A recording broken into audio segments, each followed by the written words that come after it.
Long days, pleasant nights, and welcome to Kingslingers, a Doof Media podcast journeying through Stephen King's Dark Tower series and beyond. I am your host, Constant Reader Scott Daly, and I'm joined, as always, by the original resident of room 217 himself. It's Mr. Matt Freeman. How's it going today, Matt? It's you got some problems with this room. It's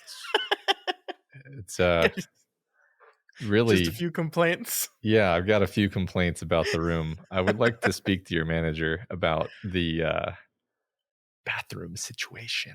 But Matt, you're the manager. You've always been the manager. I want to do that, violin sting here, but can't do it with my voice. This week on the show, The Shining continues as we conclude part 3 of the novel The Wasp's Nest with chapters 19 through 25. Danny visits room 217, and Jack continues to slide into the depths of the Overlook as the Torrances have one final chance to leave, a chance they unfortunately decline. Matt, what did you think of this week's reading? Well, I think The Wasp's Nest is a great title for this section, and not just because of the titular wasp nest that appears in it. It's a great metaphor, really, for the situation that they've gotten themselves into, and or you could even say all of the situations they've got themselves into. There's so much to dig into. Yet again, really loving this book, and I'm feeling like every week there's some new thing that I can't wait to talk about, because I'm just so impressed and overawed with the just flexing of literary and conceptual talent that is on display. Yeah, no, I totally agree. I think one of the cool things is I obviously don't plan it this way. I wish I did, but each of our weeks have had a pretty concrete theme in the episodes we discuss. And again, it's not that I set aside, I wish I could take credit for doing this and setting aside the chapters and saying, oh, this will be the perfect cutoff to talk about this particular theme, and then in these chapters we can talk about this. It's just kind of been happening. And there's another one that I think there's a central through line through all these chapters specifically that gets introduced at the very beginning, and then we see again and again and again. And it's just so fun. It's so fun talking about this book. I've read this book so many times. I've read this book maybe 4 or 5 times, and I have never had as much fun as I'm having right this minute. So I love it. Great. Yeah. Well, I've read it 0 times, and I am also having a tremendous amount of fun. Great. Well, let's get into it then. Before we do that, though, we just wanted to let y'all know, I know we have a lot of new listeners listening. I see posts like all over social media and Reddit and all these things, which is very exciting, of people finding us for the very first time and listening. And some of those people are probably still back in the Dark Tower days of the 2020s back with us, Matt. If you're just listening along right now, we do have other shows, and one of the other things we do is a monthly book club. The book club is coming up this Friday. That'll be the 3rd of February. We're going to be talking about the book, The Invisible Life of Addie LaRue. I'm about 80-ish% the way through that book as we sit here on a Tuesday night recording. So I've got some work to do to finish that up. But we do this every month. And if you are not a patron supporter, now's a great time, because our Patreon allows us to let the patrons vote for what book we're doing every month. So they get to nominate some books, and then they get to vote on the book they want to cover the next month. So that poll is happening right now and will close right before that book club goes live this Friday. So it's a great time if you like books that aren't written by Stephen King, because we like those books as well, and we enjoy talking about them. So I think if you like the tenor of this kind of conversation, you'll definitely enjoy the book club as well. Yeah, you can join us over there. If you've already read that book, then just hop on that stream. It's over on our YouTube channel, youtube.com/doofmedia, I believe. Yep. So yeah, hope to see some new faces on Friday night, and that's it. Well, I'll stop talking about this now. We can go back to The Shining. Sounds good. All right, Matt. Chapter 19, titled ominously "Outside 217." We begin this week with our old pal Dan Torrance, but Matt, Danny is doing something he shouldn't, something he was specifically warned not to do. He's standing right outside room 217 and looking ominously and curiously at that door. Uh-oh. We're starting off right away with this, man. Now, do you think he's there because he was told not to, or do you think the hotel would have pulled him there regardless? Never mind. Yes. You don't answer that. but I'm setting something up for later. Okay. Okay. So Danny thinks back as he stares at this door of the events that led him here today. He had a pretty average day, a walk around the outside of the Overlook. It's still beautiful, crisp fall weather. And then he had lunch in Dick's kitchen. I want to talk about this a bit before we move on. I love this little detail that I've never really paid attention to before, but this idea that the Torrances, after living at the Overlook for a few weeks, have kind of naturally just shifted to taking their meals in the kitchen rather than in the big, expansive, beautiful dining room. Um, and I like this because there's this idea that like is kind of subtextual here, but this presence of Dick, we can call it his shine if we want to, makes that place feel so much more homey and inviting and safe than anywhere else in the hotel, than the room designed for dining. Yeah, that's a good point. I mean, it occurred to me that maybe his sort of shining energy had sort of kept this place safe and pure for himself, but I also just like the idea that it's because he's just kind of a great guy and he kind of keeps his environment in order. Yeah, I mean, I think it could be a little of both, right? It is Hmm. certainly that Dick is just a nice nice guy that they really like and they have warm feelings attached to. But I like this idea of this push and pull between this dark evil place and this bright shining good person kind of pushing against it in his small way. And Yeah, he's kind of carved out a piece of the hotel that belongs to him, and that is that kitchen. yeah, love it. And then he ends up here in front of the door, drawn here by curiosity and perhaps something else a little more sinister. I think we're going to have a lot to say about that this week. I do love here, though, how we kind of have Danny looking at this door and relating his curiosity to his dad, telling him an old French folk tale of Bluebeard and his 7 wives. And so he's taking this feeling of curiosity he's feeling and relating it back to the story he was told. And I love this idea that curiosity can itself almost be a magical force just in and of itself, right? Yeah, I mean, I think this is sort of the theme of the week because Danny's not the only character who puts his foot in it. Jack will later on do something incredibly stupid, and it's not out of curiosity per se, but it's out of a kind of compulsive motive that he seems blind to in the same way that Yeah. Danny is blind to his own motives here. Danny doesn't really understand why he's here, or he kind of does, but he kind of doesn't, in the same way that we'll later see Jack kind of understands why he called Ullman, but kind of finds his own actions baffling. So yeah, I'm going to, fair warning, I'm going to be harping on this a lot because the paralleling of Danny and Jack does not end there this week. Yeah, no, I love that. The word of the week is absolutely compulsion, and what people are compelled to do and why. And that is certainly true with Danny here. By the way, I of course did a little bit of research on this Bluebeard story because I was curious just to make sure before I talk about it that I just boned up on it, which I'm pretty sure this is a story I've heard about before, Okay. or been told before or read. But the funny thing the internet needs to be stopped sometimes, Matt, because like, when you look up the story, one of the entries is like, people have long argued about what the first wife must have done in order to be killed because there was no room with dead wives in it. And I just want to be like, shut the fuck up. It doesn't matter. It doesn't matter. Uh-huh. You're missing the point of the story. Stop it. Stop it. That's hilarious. That's my little Bluebeard anecdote of the week. I also wanted to introduce a concept to you here, Matt, and we might come back to this a couple times throughout the episode. I'm wondering if you noticed this week in particular that Danny appears to be written older in the most recent chapters. And I know I acknowledge that Danny was kind of always intentionally written older than his 5 years. This is something that you picked on up immediately. And then I think the book has kind of reinforced this by saying that they've always talked to Danny as if he was older because it always seemed like Danny understood stuff as if he was older. But I do mean specifically the Danny we saw in the beginning of the book, how he was characterized and written versus the Danny we see now.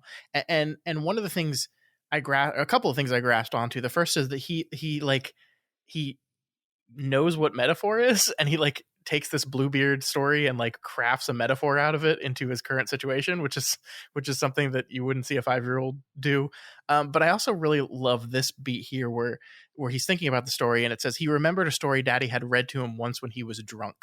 And the word drunk really jumped off the page to me there, because Danny kind of previously called it the bad thing, and he's always like not really been looking straight on out at Jack's alcoholism and his drinking as something he really understands. He just calls it the bad thing. And I think just saying, matter of factly calling it drunk here, to me shows a level of maturity that I was a little bit surprised to see.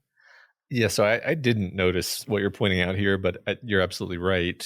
And it's interesting because there's obviously there's not like an answer that's handed to us, but we can think about it.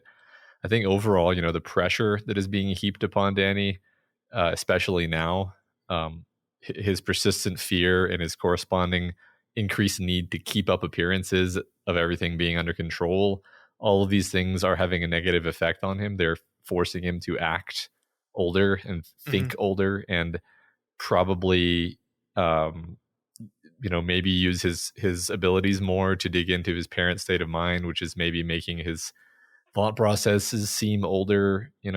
All of the polite fictions around him are falling apart, and he's needing to work harder and harder to navigate that. And I think that's making him become more adult in his thinking and in his actions.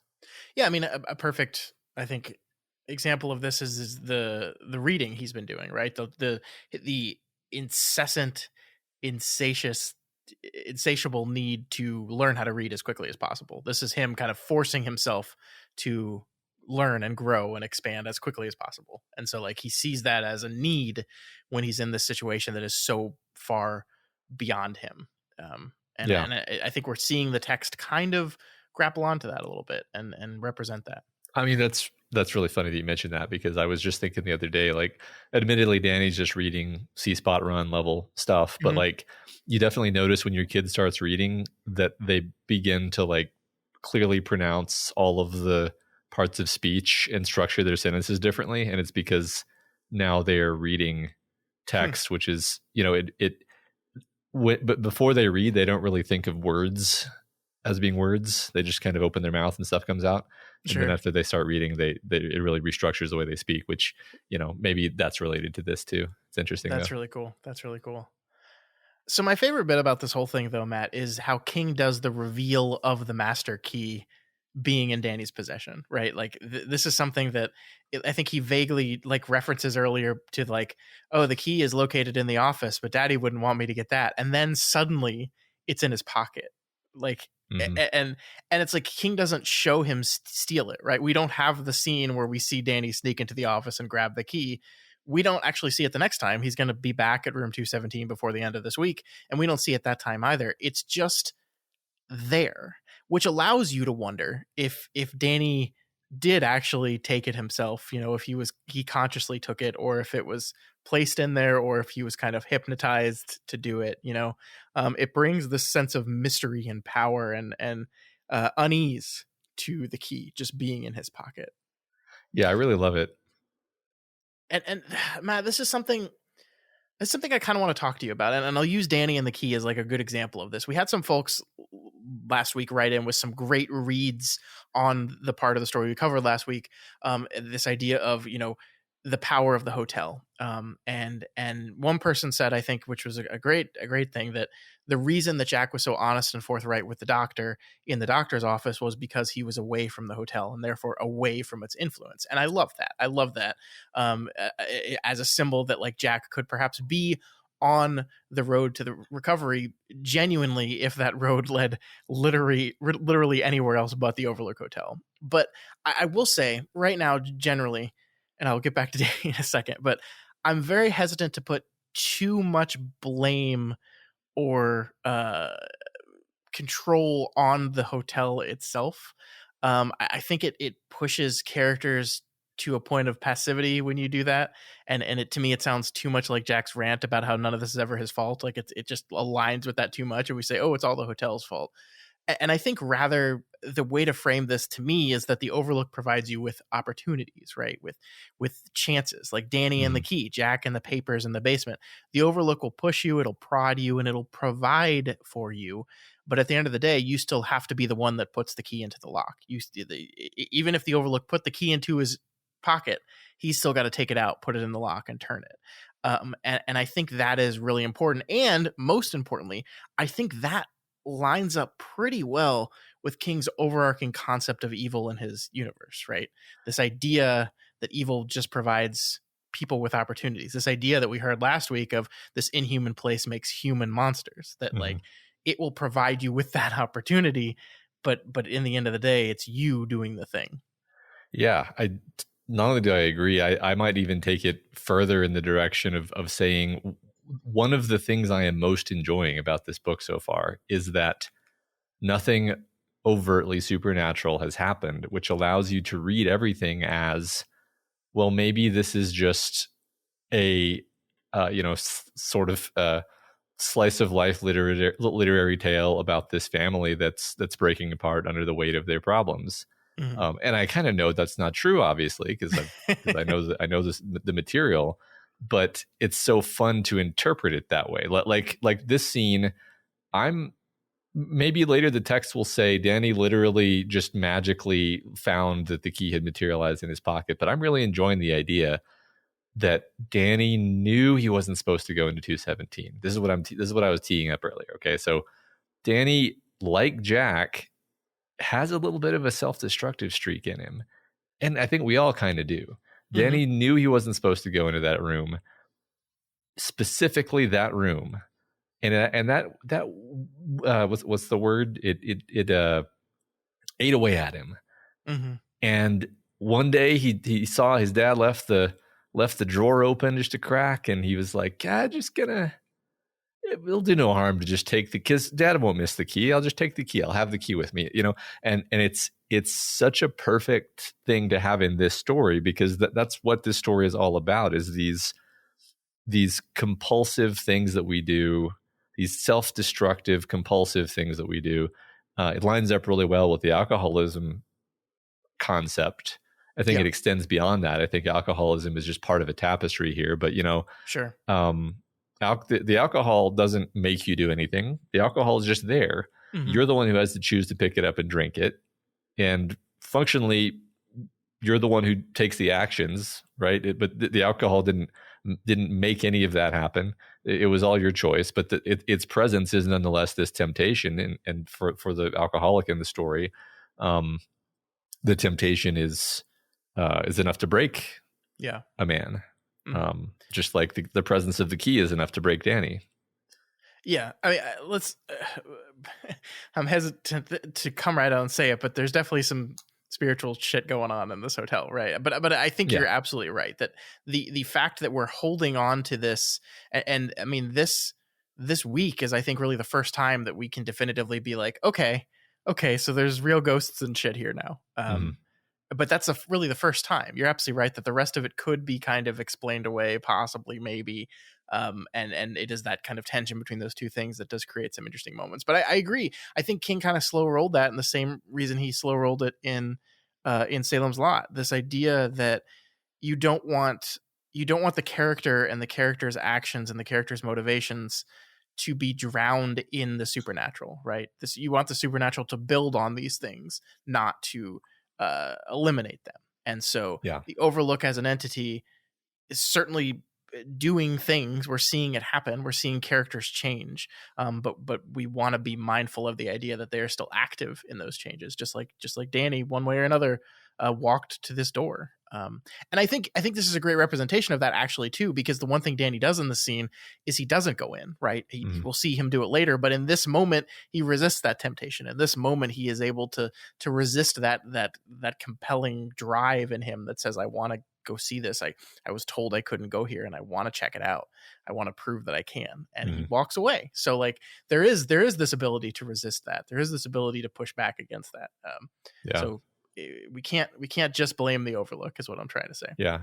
Well, tell me if you disagree about this, by the way. I mean, look, we both know the story, but from the perspective of pretending that this is the first time I'm reading it, okay? Okay. King set up the idea that Jack is a recovering alcoholic who might very well be hallucinating.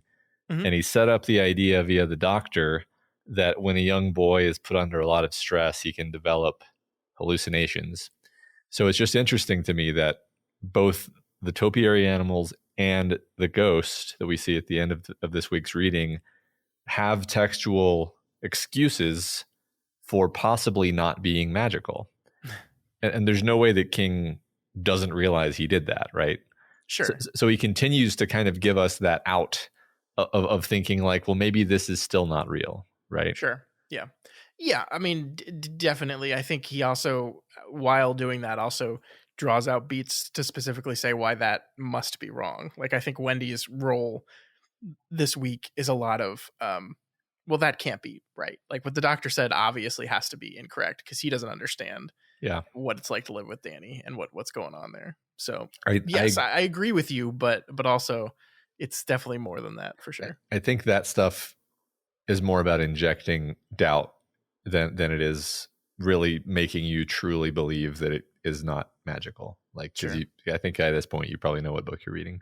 Mm-hmm. Yeah. I do No, wonder, like, how many people out there in the world read The Shining without knowing the story of The Shining anymore. You know, not many. Yeah. I don't think. Yeah. Like it's just become so ubiquitous in pop culture. I don't know how Yeah. you would do that. Exactly. But, Yeah. I mean, even if you've never read it, you know it's the haunted hotel story. I mean, my kids know the story of it because of The Simpsons. So, The Simpsons Halloween episode. So This is actually a question I have for you because a couple years ago, my wife, she's a assistant principal now, but she was a fifth grade teacher, and one of the kids in her class was reading The Shining. I remember this. Like I think I went and visited her at school, and I saw like a kid in the corner of the classroom like with The Shining open, and I was like, wow, okay. So based on 300 pages into the book that you are now, would you want a fifth grader reading the story? This is a fascinating question because I don't know that I have a problem with it, but I don't think my fifth grader, because I have a fifth grader, I don't think she would enjoy it yet. Oh God. I knew how old your kid was, but I don't think I connected that with is in fifth grade. Yeah. Which is, oh my God. Yeah. Yeah. Okay. I mean, I think, and it's more a matter of like where her interest is right now. Maybe when she's older, right? But Sure. but not because she's not mature enough to handle it. More like it's just not the kind of thing, because she does read a lot. She just reads like very different stuff than The Shining. It's an interesting question, though. I mean, you're making me want to just bring this up with her as an idea and be like, hey, what do you think of this? What would you think if one of your friends in class is reading The Shining? Like, yeah, that's a conversation I could have with her, actually. Oh, I kind of want to hear how that goes. Yeah, me too. Yeah, I'll report back maybe. Yeah. Okay.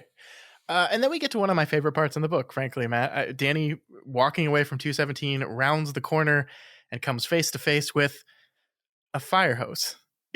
It's just a fire hose, but King writes this in one of the most wonderfully imaginatively tense sequences that I remember being terrified the first time I read this. And frankly, rereading it now, I still got a little tense. I still felt my blood pressure rise a little bit reading this.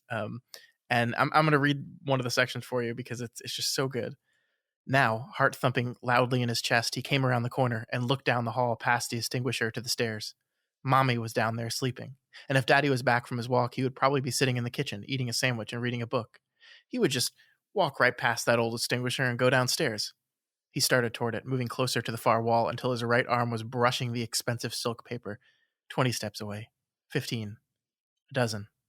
When he was 10 steps away, the brass nozzle suddenly rolled off the fat loop it had been sleeping on, and fell to the hall carpet with a dull thump. It lay there, the dark bore of its muzzle pointing at Danny. Nothing happens. Nothing. A fire extinguisher falls off a thing. That's it. That's all that happens in the scene. But it is one of the most terrifying things in the world because you're just waiting for it. Yeah. And this is actually, this is the kind of scary that works on me. And we see it again in this section with the hedge animals. It is nothing happens. And we don't see anything happen, but the tension of the when will it happen? Like this is so much more effective than the jump scare, right? Is the waiting for the jump scare.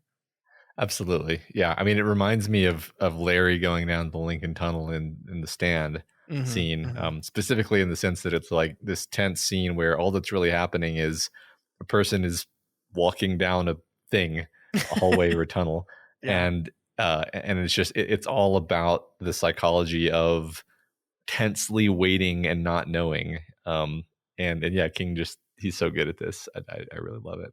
Hmm. Hmm. I do like this part as well. As he's walking forward, we see he wipes his lift with his left hand in unconscious imitation of his father and took a step forward. And this is important because I think the book is trying to connect them. As you've picked up on and as you're going to be talking about a lot this week, the book is trying to make us see this line between father and son right now. Yeah, right. I I'm 100% sure that the text is ramping up on that. And especially like not just the tick that he's exhibiting here, but like what we're going to see this week is two men who just can't help themselves. I mean, Hmm. Hmm. one is a boy, but really the amount of similarity is fascinating to me. And I don't think it's I think it's to a point, right? It's to a purpose. We're saying something about the nature of the father son relationship Sure. and how things are passed along. Even even the things that we don't want to pass along, we pass along. Yeah, and again, a perfect metaphor for a hotel. Again, this idea, this place with history that people have moved through that passes something along through it. Right. That's why I think the history of the Overlook with Jack has taken on such an important role in this, in kind of his downsliding, is because this idea of the things we pass on, the history that we pass on. Mhm. I think that's very intentional.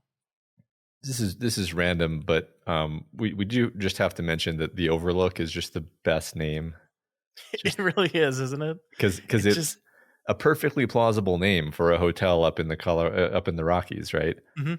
But it has that creepy connotation of like being watched Yeah. and something peering down at you or just the distance and alienation. It's just God. I've always loved the name the Overlook. So just wanted to get that out. Yeah, definitely. All right.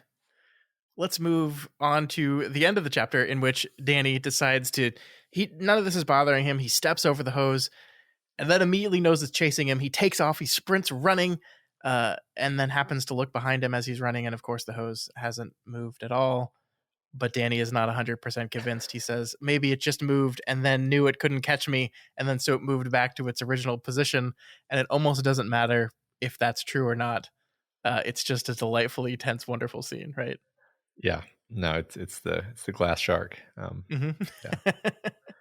Yeah. No, it's great. I mean, and the funny thing is, still to harp on my beat just one more time, maybe more than one more time. The funny thing is, like, I still want to say at this point, like, it probably didn't even move. It probably is just all in Danny's head. Like, there's no concrete evidence in this scene that anything supernatural happened. I mean, you could even say that, like, the terror of the thing all being in your head is another alcoholism parallel, where really the terrorizing effect of alcoholism, the alcohol is again not doing anything to you. You're doing it to yourself, or it's a thing that's happening inside your head. Hmm. Hmm. Um, and the bottle of Jack Daniels doesn't jump out of the cupboard and grab you and force you to drink it. It just sits there. It just sits there, and you walk by it, and it Yeah. just sits there, and suddenly it's in your hand. Oh my God! How did Oh that happen? yeah, Yeah. how did that happen?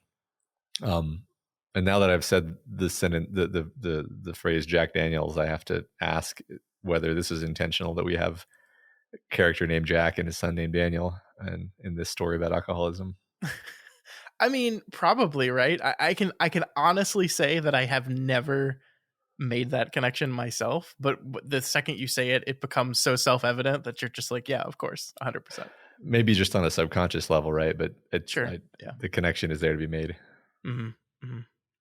Yeah, no, I love that. I love that idea that like it just feels like it's happening to you even if it doesn't. And like the rational me, the me that read all those ghost stories last week and said that's probably just your pipes, would immediately say, "Oh, the hose just the clasp holding the hose just like wore out over time and it just happened to fall when you were walking, or Mhm. perhaps even your steps down the hallway clomped just enough to shake it just a little bit where the last bit's holding, but Right. like we're also in a book, so we can just be like, well, yeah, that probably happened, but Right. Right.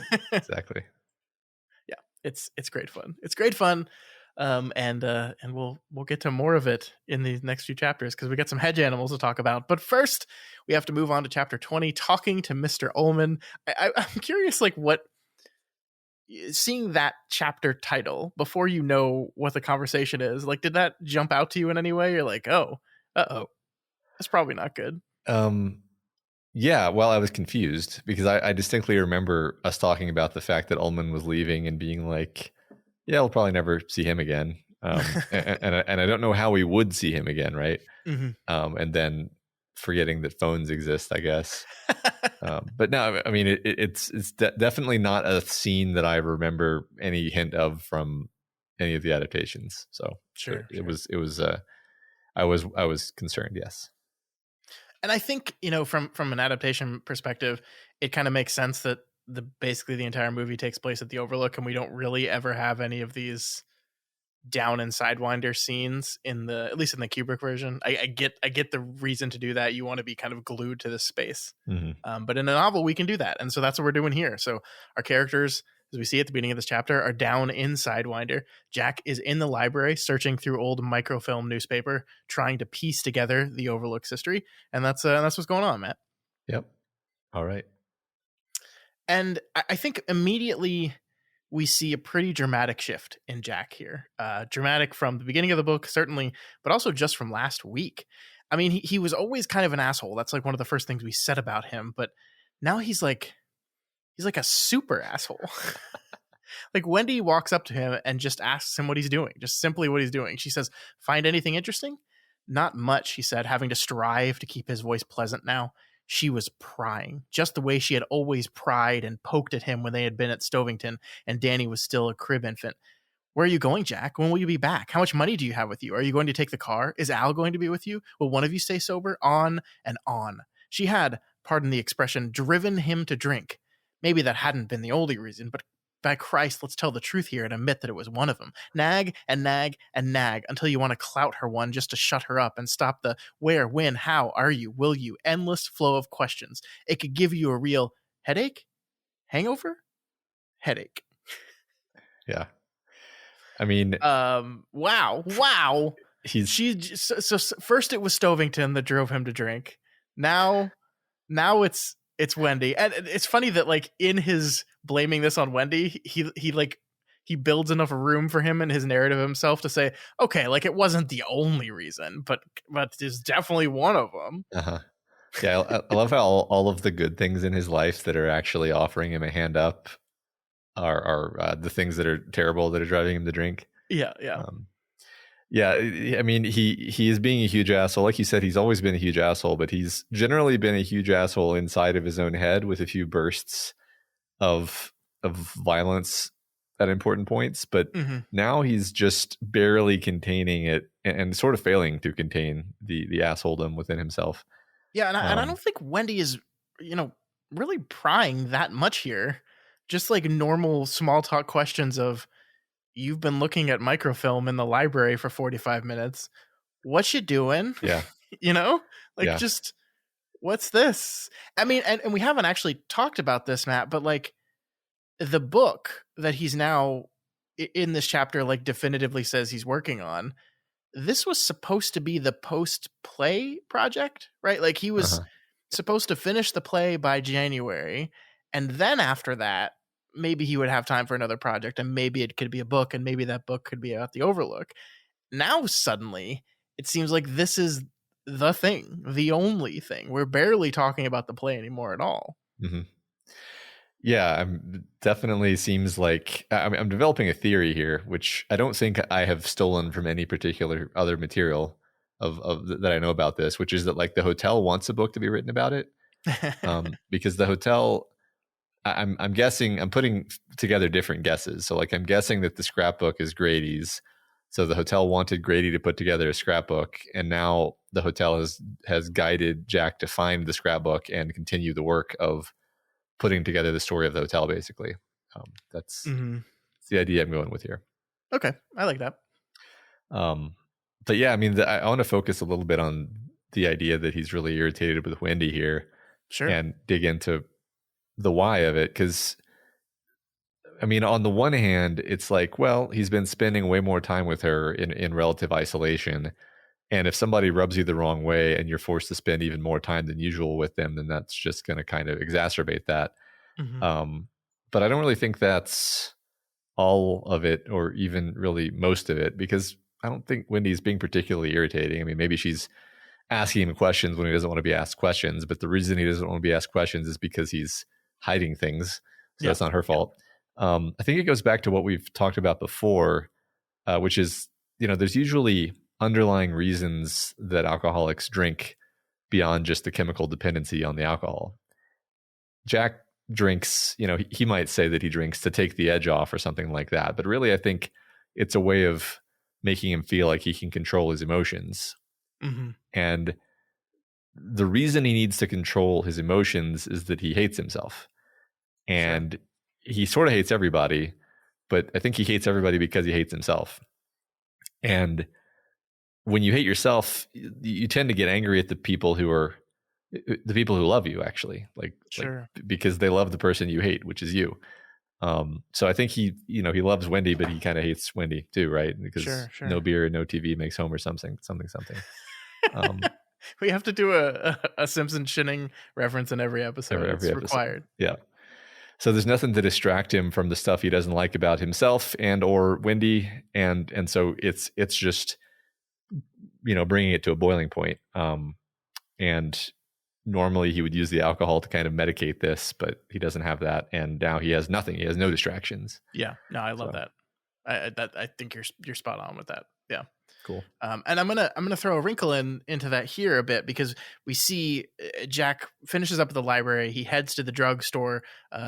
First, he says because he wants to make a call. And we're like, what?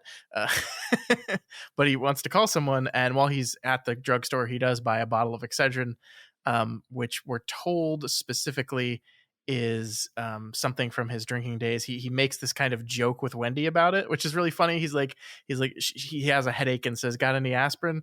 And he says, wouldn't happen to have Excedrin. And they both laugh like, ha ha ha, because that's a good joke, because you used to do that all the time when you were drinking. And then he just immediately goes and does it, and starts dry chewing it, which is a thing, Matt. Yuck. Yes. Yeah. That's that makes me want to gag, actually. Dry chewing. I mean, it's funny because it's like a different form of chemical dependency, actually. Yep. Like if you start taking a bunch of painkillers like that, then you end up getting headaches if you don't have them. Sure. So yeah. Yeah. I mean, I think, I've again, and neither of us are recovering from any kind of substance addiction like this, but I've heard that, people recovering from alcoholism drink a lot of coffee, smoke quite a bit, to develop other dependencies that aren't alcohol. So like that could be one of them. And this is kind of the wrinkle I want to throw to you here, because there's this part here that I want to read. The taste flooded back like memory, making his saliva squirt in mingled pleasure and unhappiness. A dry, bitter taste, but a compelling one. He swallowed with a grimace. Chewing aspirin had been a habit with him in his drinking days. He hadn't done it at all since then, but when your headache was bad enough, a hangover headache, or one like this one, chewing them seemed to make them get to work quicker. He had read somewhere that chewing aspirin could become addictive, which is great because he just like reads that somewhere and then says, whatever. Yeah. But the thing I wanted to focus on is that sentence there. But when your headache was bad enough, a hangover headache, or one like this one. Jack's hungover right now, Matt. Jack is hungover because he's not at the hotel. And how could that be? Because he's not been drinking. Correct. But he's not at the Overlook right now. The Overlook is Jack's alcohol, and he's not there, and so he has a hangover. That's, I think, what's happening right now. Yeah, I love that. I didn't actually put that together, but now that you've laid it out, I absolutely agree. Like, because I don't think we see him. Well, maybe I'm wrong, but I don't remember him having a headache at the hotel. Like, he always seems to be in a pretty cheerful mood. Not always. Yeah. That's a lie. Generally, pretty cheerful mood at the hotel. Yeah. I mean, I think if we're going to compare it to alcoholism, that he's in like the early stages of like he's drinking, he's not gone like crazy with excess, and he's just kind of feeling good. Hmm. Yeah, I mean, he blames the headache on the lens in the microfilm thing not being straight, and so it's kind of off focus, which is causing his eyes to have to strain to read, which certainly would give anyone a headache. Correct. Yeah. But he's hungover. The book, I think, is bending over backwards to kind of show you in my mind that is actually what's happening. Yeah. No, I totally think you're right. So in his hungover state, he decides to call up Stuart Ullman and yell at his employer over the phone for not divulging the entire seedy history of the Overlook in that 15-minute conversation they had that one time. Uh-huh. That's what he's mad at him about. I love the choice of the book and King here to take Ullman, who we have established and we've done work to establish is indeed an officious little prick that nobody likes and like we shouldn't like either. Like we've established that, but also he's just kind of completely right here when his response to all this angry shouting is, hey man, what the fuck does this have to do with your job as caretaker? Why does this matter at all? Why are you calling me? What is going on here? Uh-huh. Oh, it's so delightful. I love this so much because Jack is just so utterly unhinged. Yeah. And we really have no idea what's about to happen as we build up toward this scene. It's not like Jack really telegraphs to us. It's just he calls Ullman and then he just launches into him. And from his perspective, this all feels justified and reasonable. But like, because we're sane, Ullman's flabbergasted reaction is obviously the correct one. Yeah.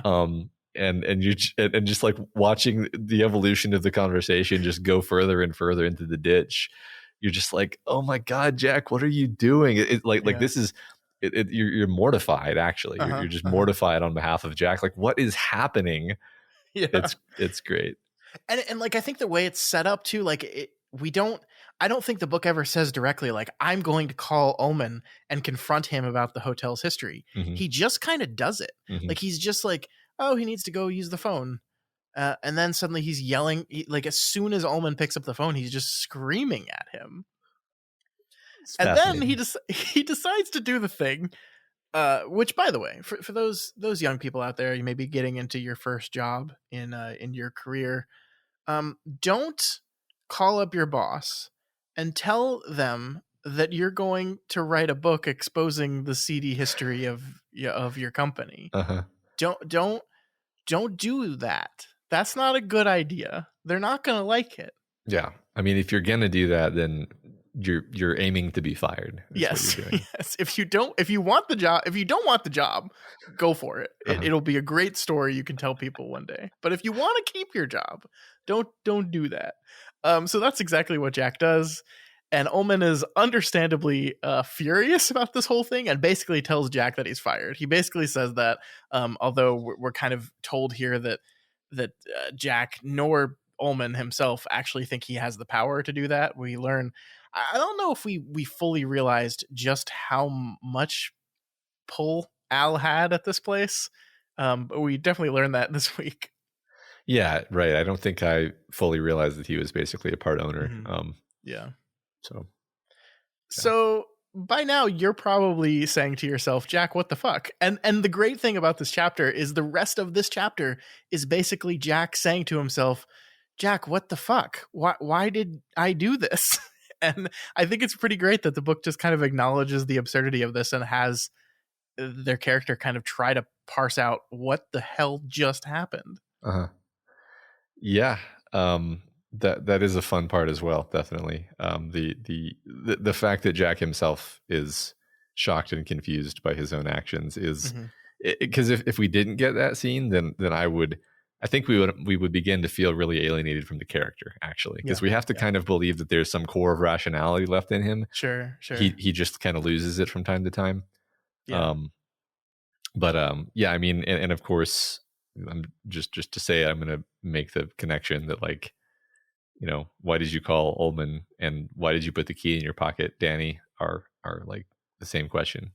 I totally agree. And I mean, I think the structure of the novel is wanting you to make those connections. So I'm very happy to see it happening with you. But I completely agree. Yeah. And I think you're so right with this idea of the push and pull of do we like Jack, do we not like Jack? It is really great because we have this chapter in which it starts out with him basically screaming at his wife, and then in his mind saying, if she asks me one more time what's going on, I'm gonna beat the shit out of her, which is not a thing that endears you, the reader, to a character, right? Mhm. But then at the end of the chapter, we have him kind of reeling from the choices he just made, and it's not like you forgive him for it, but like it allows you that moment of like, oh, I see the struggle that's going on here. Like I love this part right here where it says, once during his drinking phase, Wendy had accused him of desiring his own destruction, but not possessing the necessary moral fiber to support a full-blown death wish. So he manufactured ways in which other people could do it, lopping a piece off at a time, lopping a piece at a time off himself and their family. Could it be true? Was he afraid somewhere inside that the Overlook might just be what he needed to finish the play and generally collect up his shit and get it together? Was he blowing the whistle on himself? Please, God, no. Don't let it be that way, please.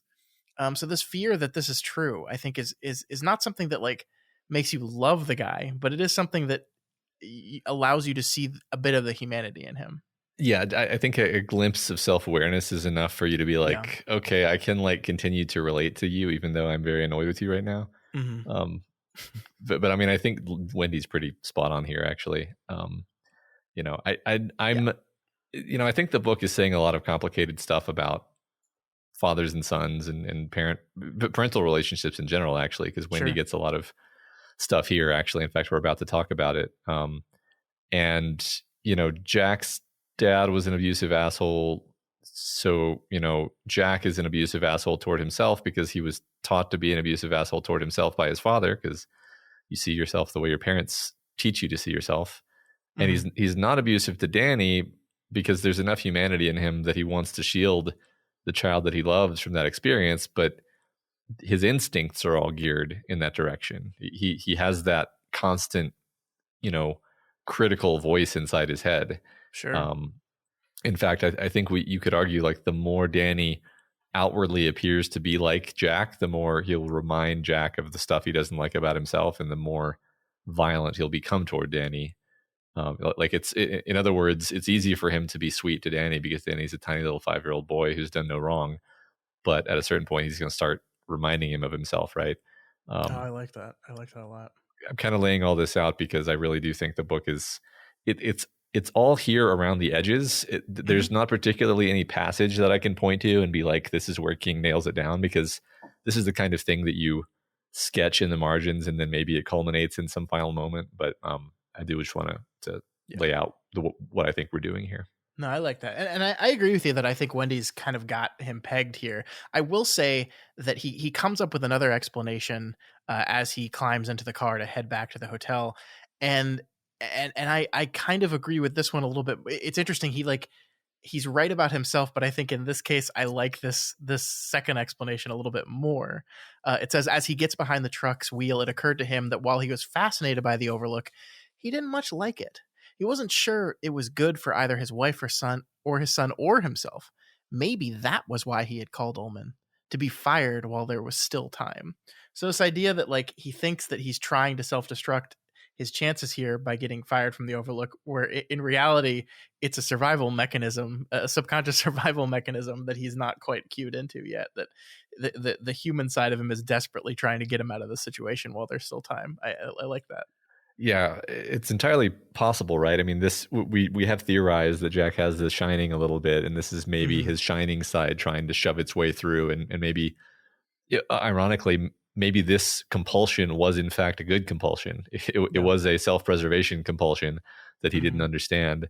Um, and the other thing to notice about it is he only really has these thoughts about how he doesn't much like the Overlook when he's outside of the hotel. Yeah, wasn't he with the wasp like technically just like outside the back door, like watching the wasps freeze to death or something? Like that Yeah. that seems very technical, but Yeah. No, I think true. he was. I believe he was literally outside of the house. Yeah. Yes. That's great. That's great. I love that. Yeah. All right, so we move on to chapter 21, Night Thoughts, and this is just in essence a quintessential Stephen King chapter. It's just three characters lying in their beds thinking about stuff for 15 pages, and it's one of the most riveting chapters to read ever. I love it so much. Totally unadaptable novel. No, it's great. I love it. It really is. I love the opening words of this too. It says, "It was 10 o'clock. Their quarters were filled with counterfeit sleep." I love that term. I love the term counterfeit sleep. We have all these three people just like pretending to be asleep, and they all think the other ones are asleep, but none of them are, and they're all just like lost in their thoughts. It's really, really great. Yeah, it is. Yeah, these people just totally running overclock, trying to pretend everything is totally fine. All of them mutually melting down and and pretending they're not. It's so stressful.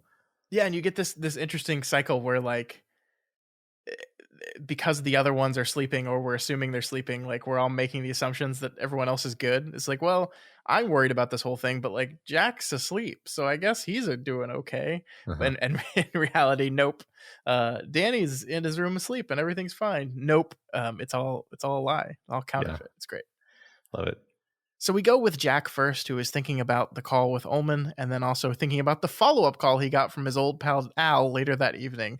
So we flash back to that conversation. And Matt, this is as delightful as the first phone call, because Al is understandably exasperated to hear that not only is Jack trying to torpedo the job that he worked really hard and pulled a lot of strings to get him, but that he's going to write a book about the property that he's a partial owner in. It's really great, isn't it? No, it's another bit of fun double think, just like the other bit, where Al's perspective is totally reasonable, and yet because we're in Jack's perspective, there's just a tinge of like, man, can you believe this guy? Can you believe how unreasonable Al's being? It's a pretty small tinge, I admit, because at this point I'm just like, oh my God, Jack, you're so ridiculous. Yeah. Especially like Al's the guy, right? Like just a mere week or two ago, we talked about Al as like the only one that ever had his back. In all this, the only one and suddenly what happens is Al says no to Jack. He says here, "Jack, that's not good enough." He found himself gaping at the black receiver on the phone, unable to believe what he had surely heard. What? Al, did you say? And so as far as we're concerned, this is like the first moment that Al has like pushed Jack on anything, like pushed back on him or showed him any kind of resistance. And Jack is fucking beside himself about it. He's so immediately angry about this. It's wild, isn't it? Yeah, no, he's incandescent, and it's just because he's been told no by this guy. Yeah.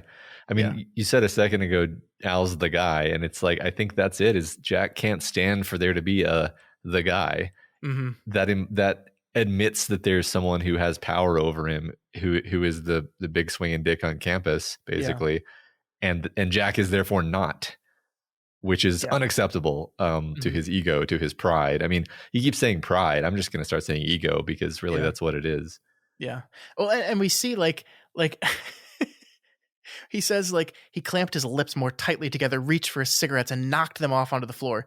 Had he ever liked this cheap prick talking to him from his mahogany-lined den in Vermont? Had he really? It's like, yes, a week ago you were talking about how you loved this guy. Yeah, you guys are very good friends. The only friend you've ever truly had, the only one that understood what you were going through, the only one you could relate to. And suddenly he says no, and you're like, I didn't even fucking like this guy.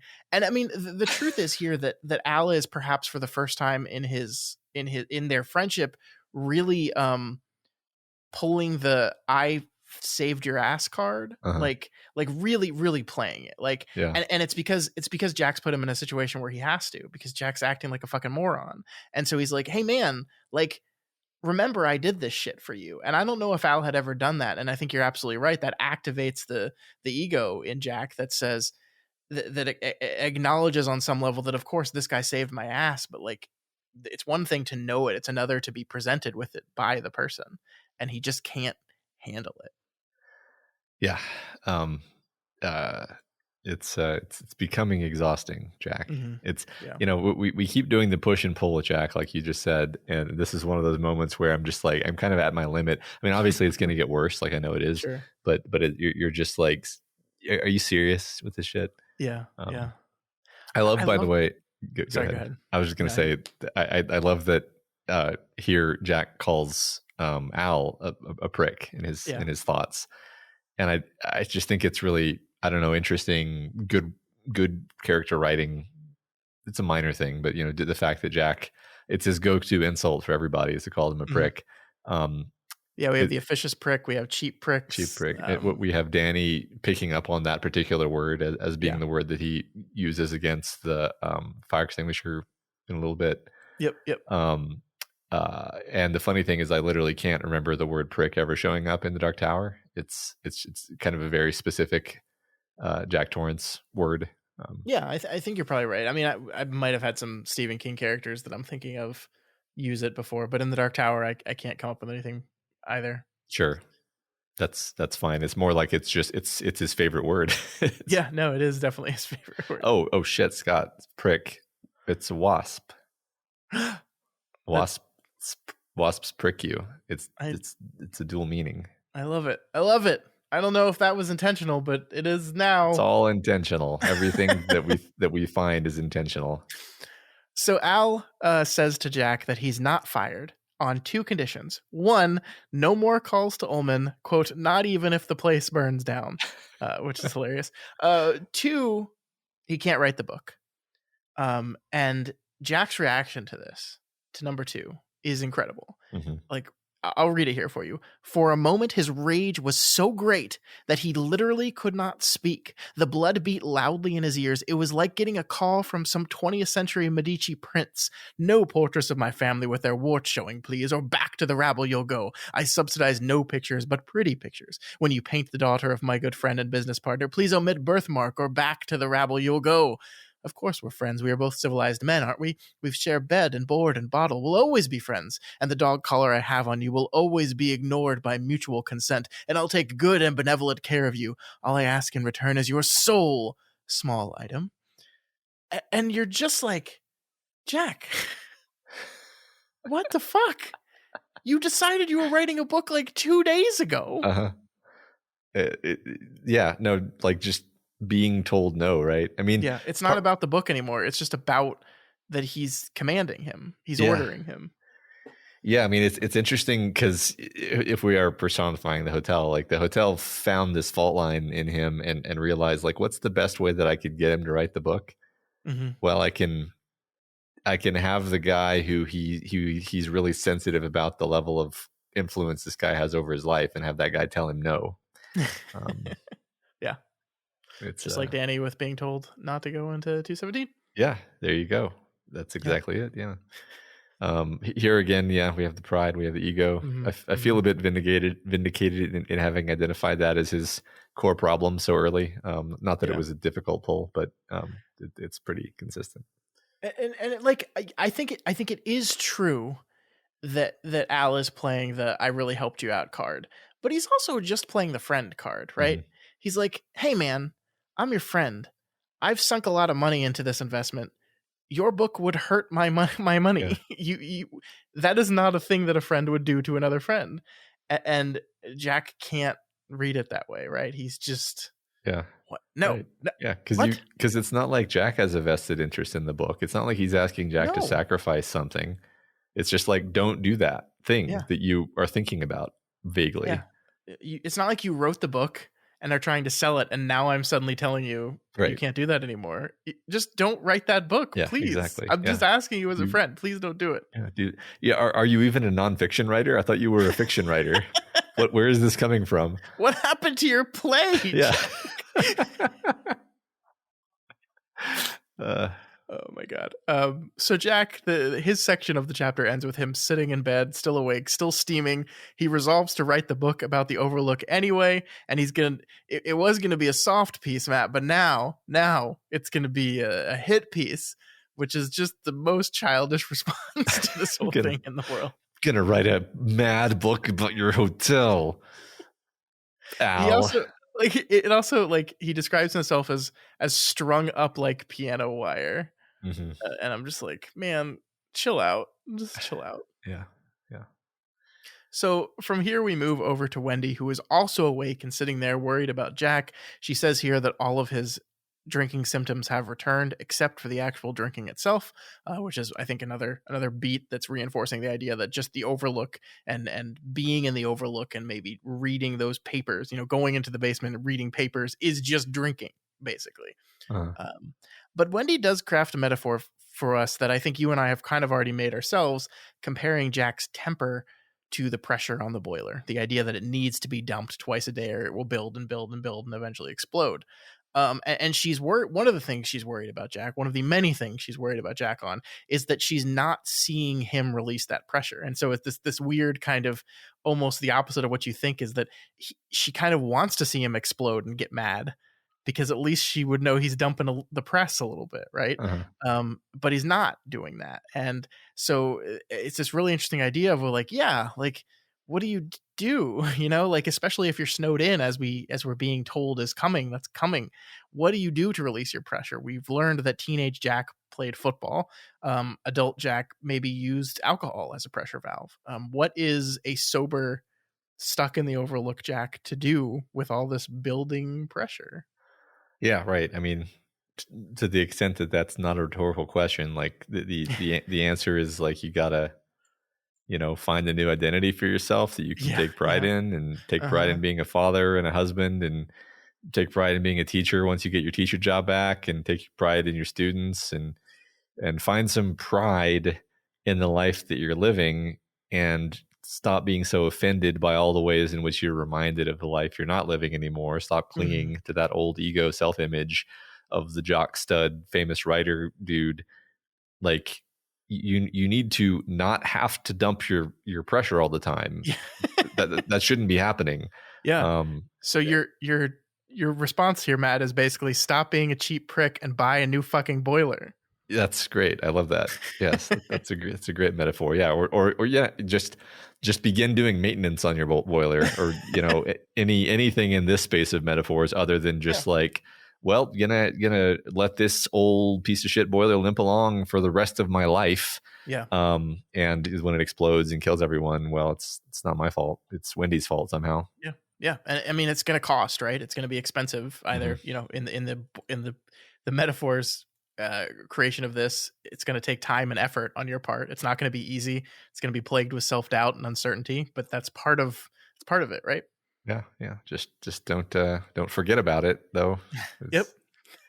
But I don't think Jack has time to reinstall an entirely new self-image for himself, really. So I Yeah. don't know. I mean, how are you supposed to buy a new boiler when you're snowed in? Right. We've stretched this metaphor as far as it can go. Yeah. Okay. So Wendy is thinking back about earlier in the night when she asked Danny about the call with Al. And we know that, of course, Danny knows exactly what the call was about. Wendy, in this moment, I think basically admits to herself that Danny has The Shining, has some sort of ESP that he's using. And we leave her port of the chapter basically deciding that tomorrow I'm going to talk to Danny straight about his power and about what he thinks about the Overlook, and we're going to make a decision tomorrow. So that's kind of where we leave her. It's a shorter section than the other two, but an important one, I think. Yeah. I agree. I mean, I think we're doing more setup, I think, with Wendy. Mm-hmm. I think Mm-hmm. King is aware of the pacing and the momentum that he has, and he doesn't want to distract us too much from the flow of what we're doing Sure. with the plot in general, and with Jack's character at this particular time. Sure. From here, we cut over to Danny, also not asleep, also laying there thinking. I love this idea that Danny feels like he's standing guard over his parents, right? Like he's sitting in bed thinking, oh, both my parents are asleep, but I have to stay awake to protect them. And it's, I think, a perfect distillation of this idea that this place and his power have put on him pressures that no 5-year-old should feel like they need. Like no 5-year-old should feel like they need to guard and protect their parents. That's not Danny's job. That's their job for him, right? Exactly. Yeah, it's very tragic that he feels this way. Mm-hmm, mm-hmm. And I think that's kind of what this whole chapter is about, or this part of the chapter at least. Danny is in this place. He knows it's bad. He knows it's getting worse. He knows his dad is getting worse, but he's also terrified. He's scared for his parents, sure, but he's also scared of coming forward and admitting that he has this power, and that's how he can know things. He goes through this whole story. He kind of tells himself about um, a kid telling him about a adult who lost their marbles and ended up getting sent to a mental institution because of it. And he's afraid that if he tells them all about The Shining and about what he thinks Tony is and what is happening here, that they'll do that to him. And this is kind of, Matt, to get back to something I talked about much earlier in the chapter. This is kind of what I meant about Danny seeming to have grown up. And I think another great example of it here is the great transition of this big all cap words thing. At the beginning, they were like one words, right? It was just divorce, suicide, red rum, right? These big all cap words that are things that Danny was experiencing that he didn't fully understand. It's transitioned in this chapter to big all caps phrases: losing your marbles, having a breakdown, the men in the white coats, no one knows. These are the big all cap terrifying phrases in his life, and they're more complicated. It's not a simple word that he doesn't understand. It's a saying, it's a phrase now. And I think that shows a transition of maturity as well. Yeah, that's really interesting. I love that. I didn't think too much about that because the audiobook didn't actually make it clear that they were capitalized phrases. I wish there was a way to do that. I mean, I guess he probably maybe said them at a slightly louder volume, but that just doesn't translate exactly. What's interesting is the way he would say, divorce. Like, it was clear that this was like an emphasized word one way or the other, but it's hard to do the same thing for these multi-word phrases. Sure. I mean, that aside, though, like I loved the sort of interlude, the sort of short story of Danny's Danny's vignette of his retelling of the way that 5-year-olds gossip on the playground about their parents, and you get this game of telephone, this garbled story about losing your marbles and the men in the white coats come and take you, and not really understanding, like, basically painting this utterly terrifying picture of it. Like, I really felt for Danny in this recollection of the fear and confusion of a kid trying to grapple with things that they don't really understand but are clearly scary. The idea that your dad could just lose his marbles and the men in the white coats come and just take him. Yeah, I mean, it's cool because we know Danny has this because of Danny's powers and stuff, but through the conversation with the other kids, it kind of represents and demonstrates that this is a more general, just kid experience, right? That these things are happening. This book, by the way, is making me feel very conscious of the things I say to my son. And I know my son is not even 2 years old, and so he's not even at a level of Danny's, of understanding but not fully understanding things yet. But like, I'm just very conscious and aware of this idea that, like, they're absorbing stuff and they don't fully understand all of it, but they understand enough of it to know it's bad. And that almost makes it even scarier because you don't get the full breadth of it. And so you don't know when it could happen or why it could happen or any of the stuff, Yeah. It's just innately terrifying. Yeah, I can't think of any examples right now, but there have definitely been examples where a kid would say something, one of my kids would say something, and I would just be like, I see where you got that idea from, but let me clear some things up for you, and often in the area of something that's kind of a scary thought, because that's what the kids are going to pay attention to the most. Yeah. But we do know that things are getting worse at the Overlook, and we do know that the snow is coming. So Danny ends this chapter resolving to contact Tony again in the morning. Earlier in the chapter, we had said that Danny had consciously avoided Tony. He was just done. He didn't want to deal with the nightmares anymore. So if he ever felt Tony trying to reach out to him, he would just brush him and ignore him. But he leaves this chapter saying in the morning he's going to contact Tony and get Tony to tell him what Red Room is and what's going to happen and get a straight answer on all this stuff. Unfortunately, we do learn in the next chapter, Matt, that Tony doesn't answer, which is not good. That is not good. Yeah, that's a surprise to me. Mm-hmm. But we leave this chapter with this, and I really just love the writing here, so I wanted to read it. Danny was still awake long after his parents' false sleep had become the real thing. He rolled in his bed, twisting the sheets, grappling with the problem years too big for him, awake in the night like a single sentinel on picket. So sad, man. This poor kid. Poor Danny. I love Danny. I want to give him a hug. Me too. All right, chapter 22, In the Truck. Chapter 22 opens with Creedence Clearwater Revival's Bad Moon Rising, which is just just the most ominous fucking song in this context that there could possibly be, you know? It's great. The storm is coming, the radio said. It's going to be a bad one, and there's trouble on the way. There's trouble on the way. Mm-hmm. So true to her night thoughts, Wendy talks directly to Danny about the Overlook. She says she wonders what he thinks of it, and she says that maybe Daddy might be happier away from the Overlook too. Danny disagrees, however. He doesn't think that that's the case, and in trying to explain himself, he gets into the complicated nature of people. And I love the text here. Grown-ups were always in turmoil, every possible action muddied over by thoughts of consequences, by self-doubt, by self-image, by feelings of love and responsibility. Every possible choice seemed to have drawbacks, and sometimes he didn't understand why the drawbacks were drawbacks. It was very hard.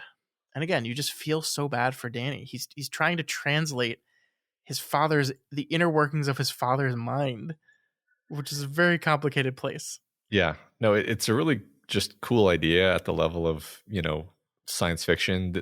This idea that like you've got this really little kid who's so psychic that they can read their parents' minds, and their parents are having problems, but and so they can tell that there are problems, but they don't understand the problems because while they can read the thoughts, that doesn't mean they can understand the thoughts that they're reading. Just like a kid can listen in on two adults having a conversation using adult language and kind of vaguely get the gist, but not really understand the conversation. Sure. But no, I mean, but like you said, it's you really develop a ton of empathy for Danny in this part. Danny attempts to translate his dad's concerns here, his fear of failure, his fear of not finding a good enough job, and how all these fears outweigh the short-term feels of struggle and uncertainty that he feels about wintering at the Overlook. And so he acknowledges that this place might not be good for Danny, might not be good for Wendy. Jack does at least, but that in the long term, it's better than the alternative. And that's kind of what Danny's forced to reckon with here. Yeah. It's interesting to me that the way that Danny reads the fears off of Jack is not really the way that Jack frames these fears or these thoughts to himself. Often because it seems like it would be shameful to state it so forthrightly. And so Jack does all of this narrativizing and mental gymnastics to not have to state it straightforwardly. Like what is the actual problem? But Danny, I think, is just reading something like the bare kernel of the thought that Jack is having. So we're almost getting a more honest look into Jack's mind than we get even when we were in Jack's mind.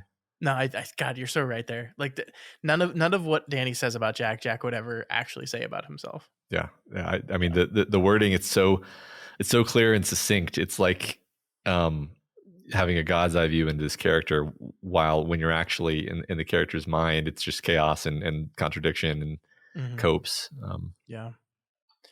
And the other problem Danny's struggling with here is he knows that if they do leave, the place that they would have to go is Wendy's mother's. And Danny knows how she feels about her mother too. He says bad, and then the rhyming sing-song frightened her. Bad, sad, mad.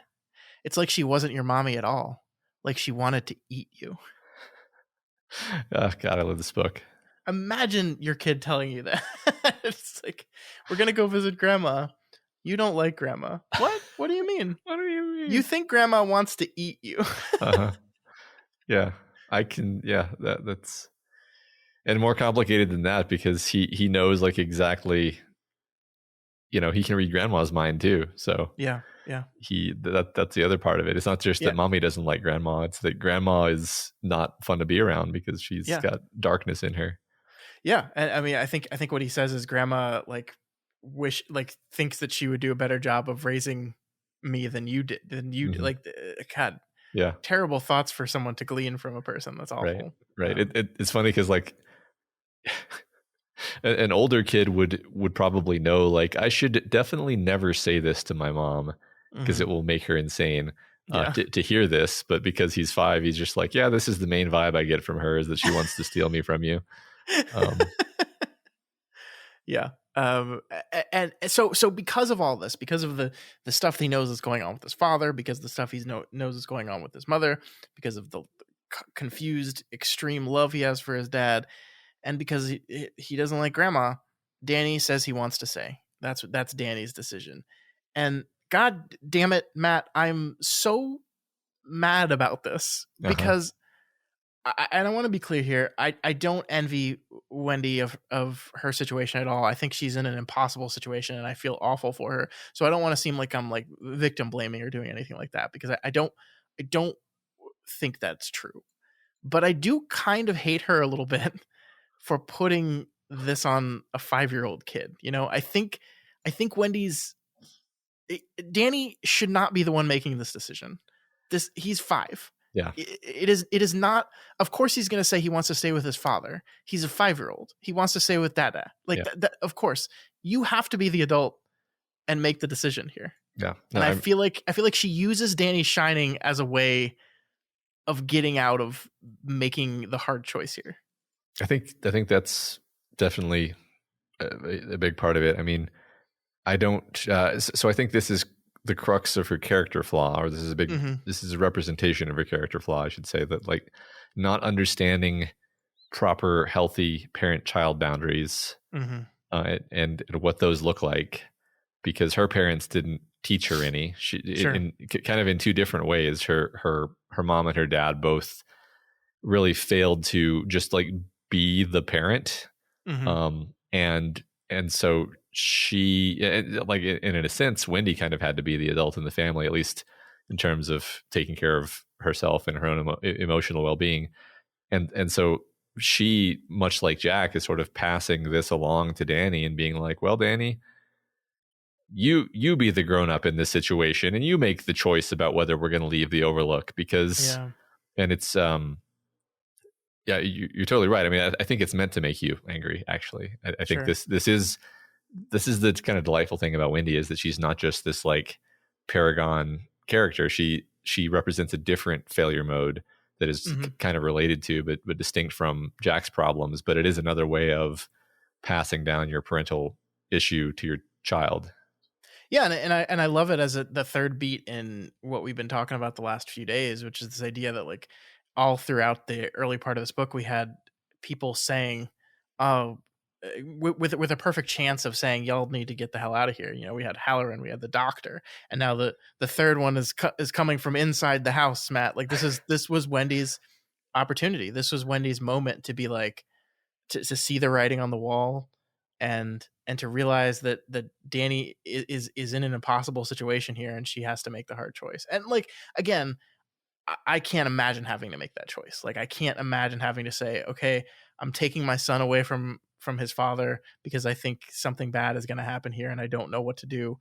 I get it. I totally get why that's a difficult, impossible decision. But also, it's a book, and I want to be mad at Wendy in this moment, and so I'm gonna.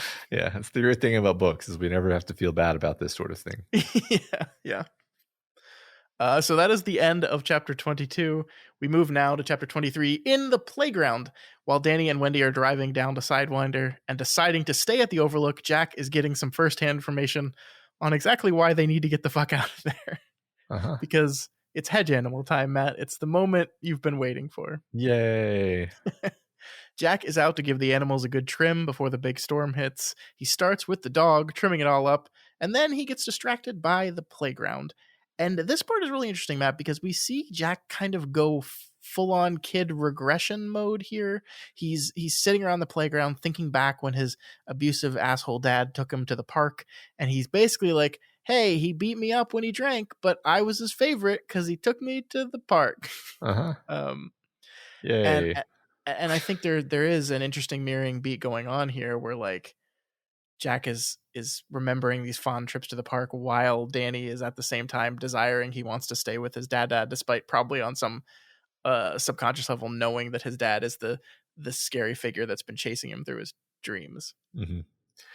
Yeah, I mean, this is the pull, right? We got a bunch of the push last couple chapters of Jack just being ridiculous and terrible, and now we're getting the pull again. We're reminded, like, okay, well, you know, we got some complexity to this guy. He had a really rough childhood. He has these complicated feelings about his dad. You can't just say like he hates his dad for what his dad did to him. That's not true.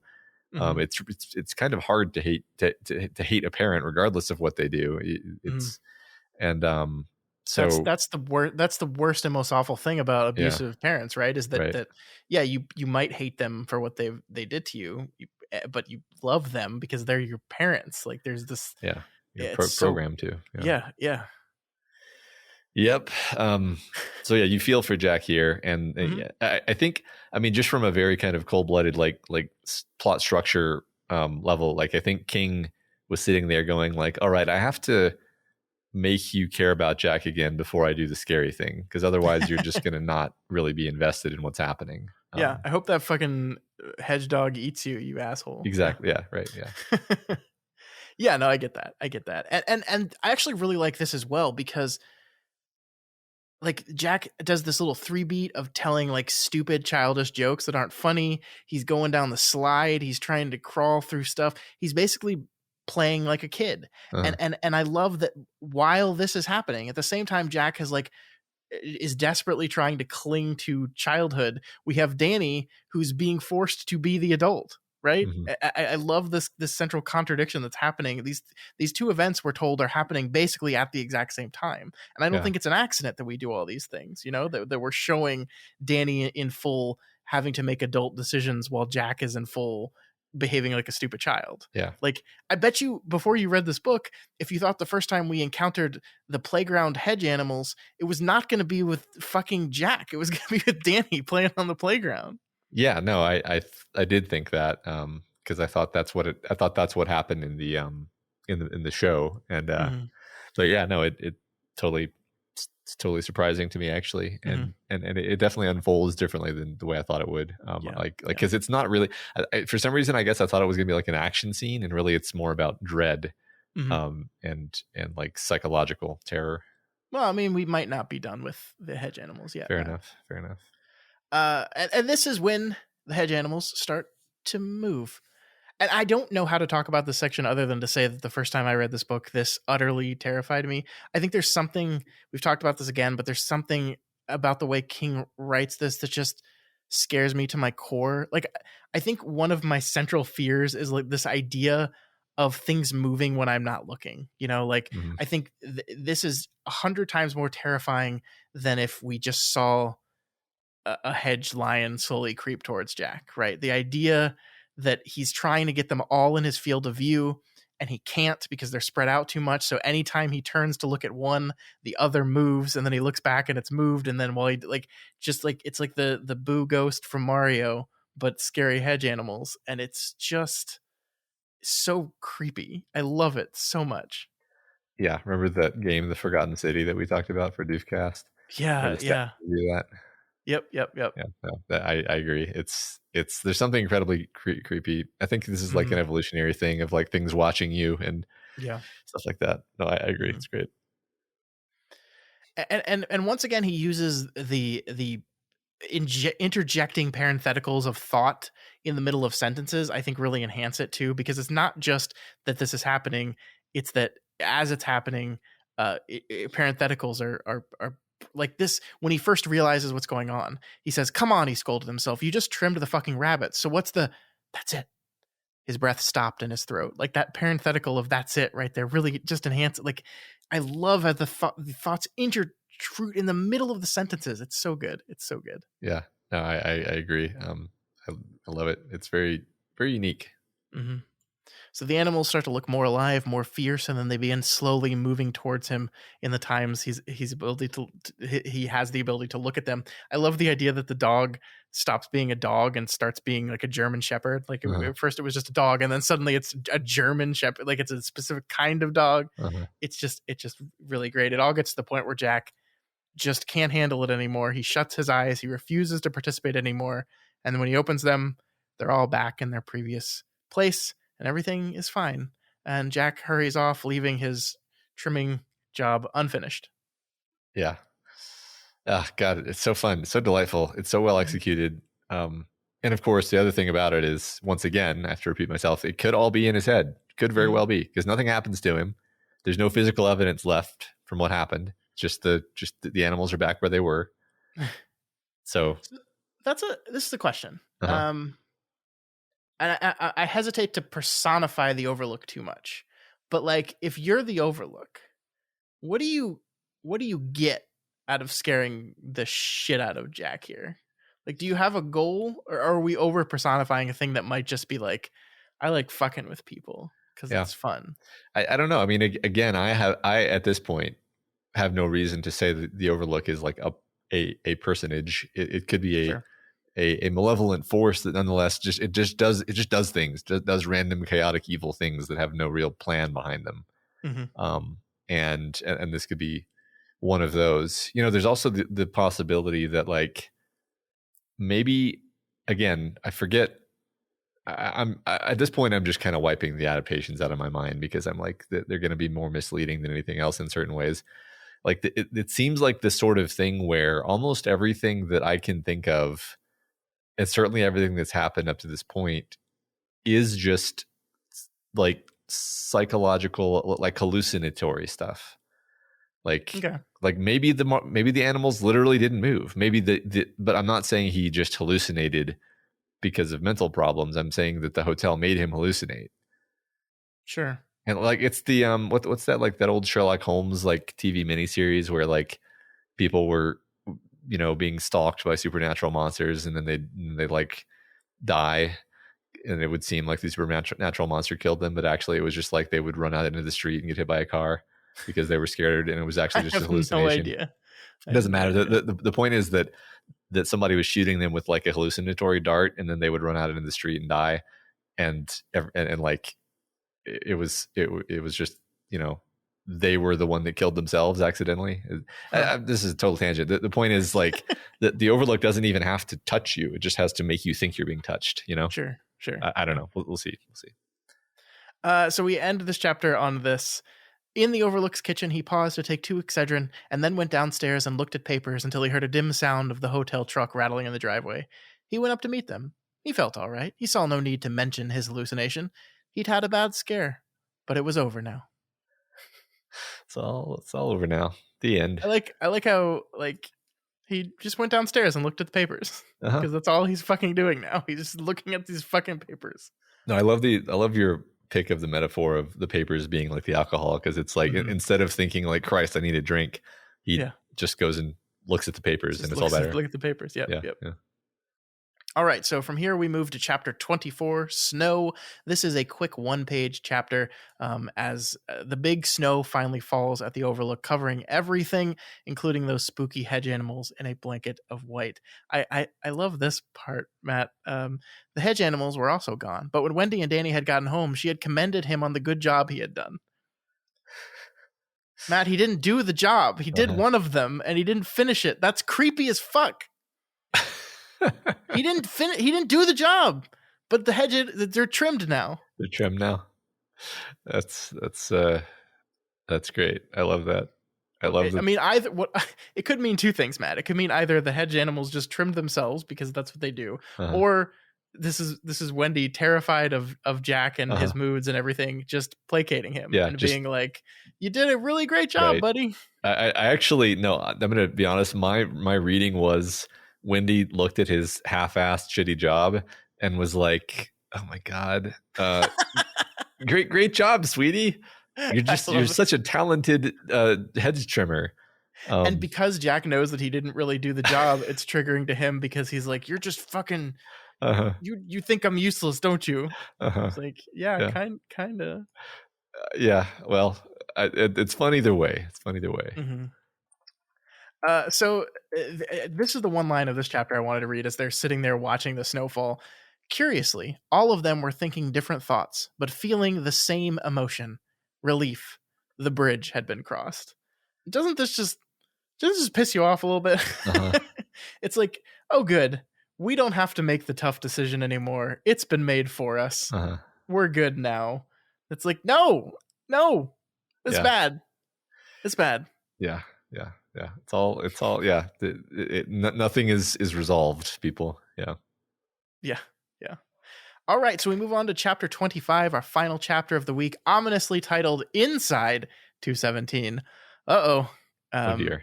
The thing I love about this, actually, though, Matt, is that up until this point in the book, we've established this pretty consistent trend where we have a section or part of the book, and then the last chapter of the section or part is like a short 1 or 2 pager that transitions us to the next part of the story.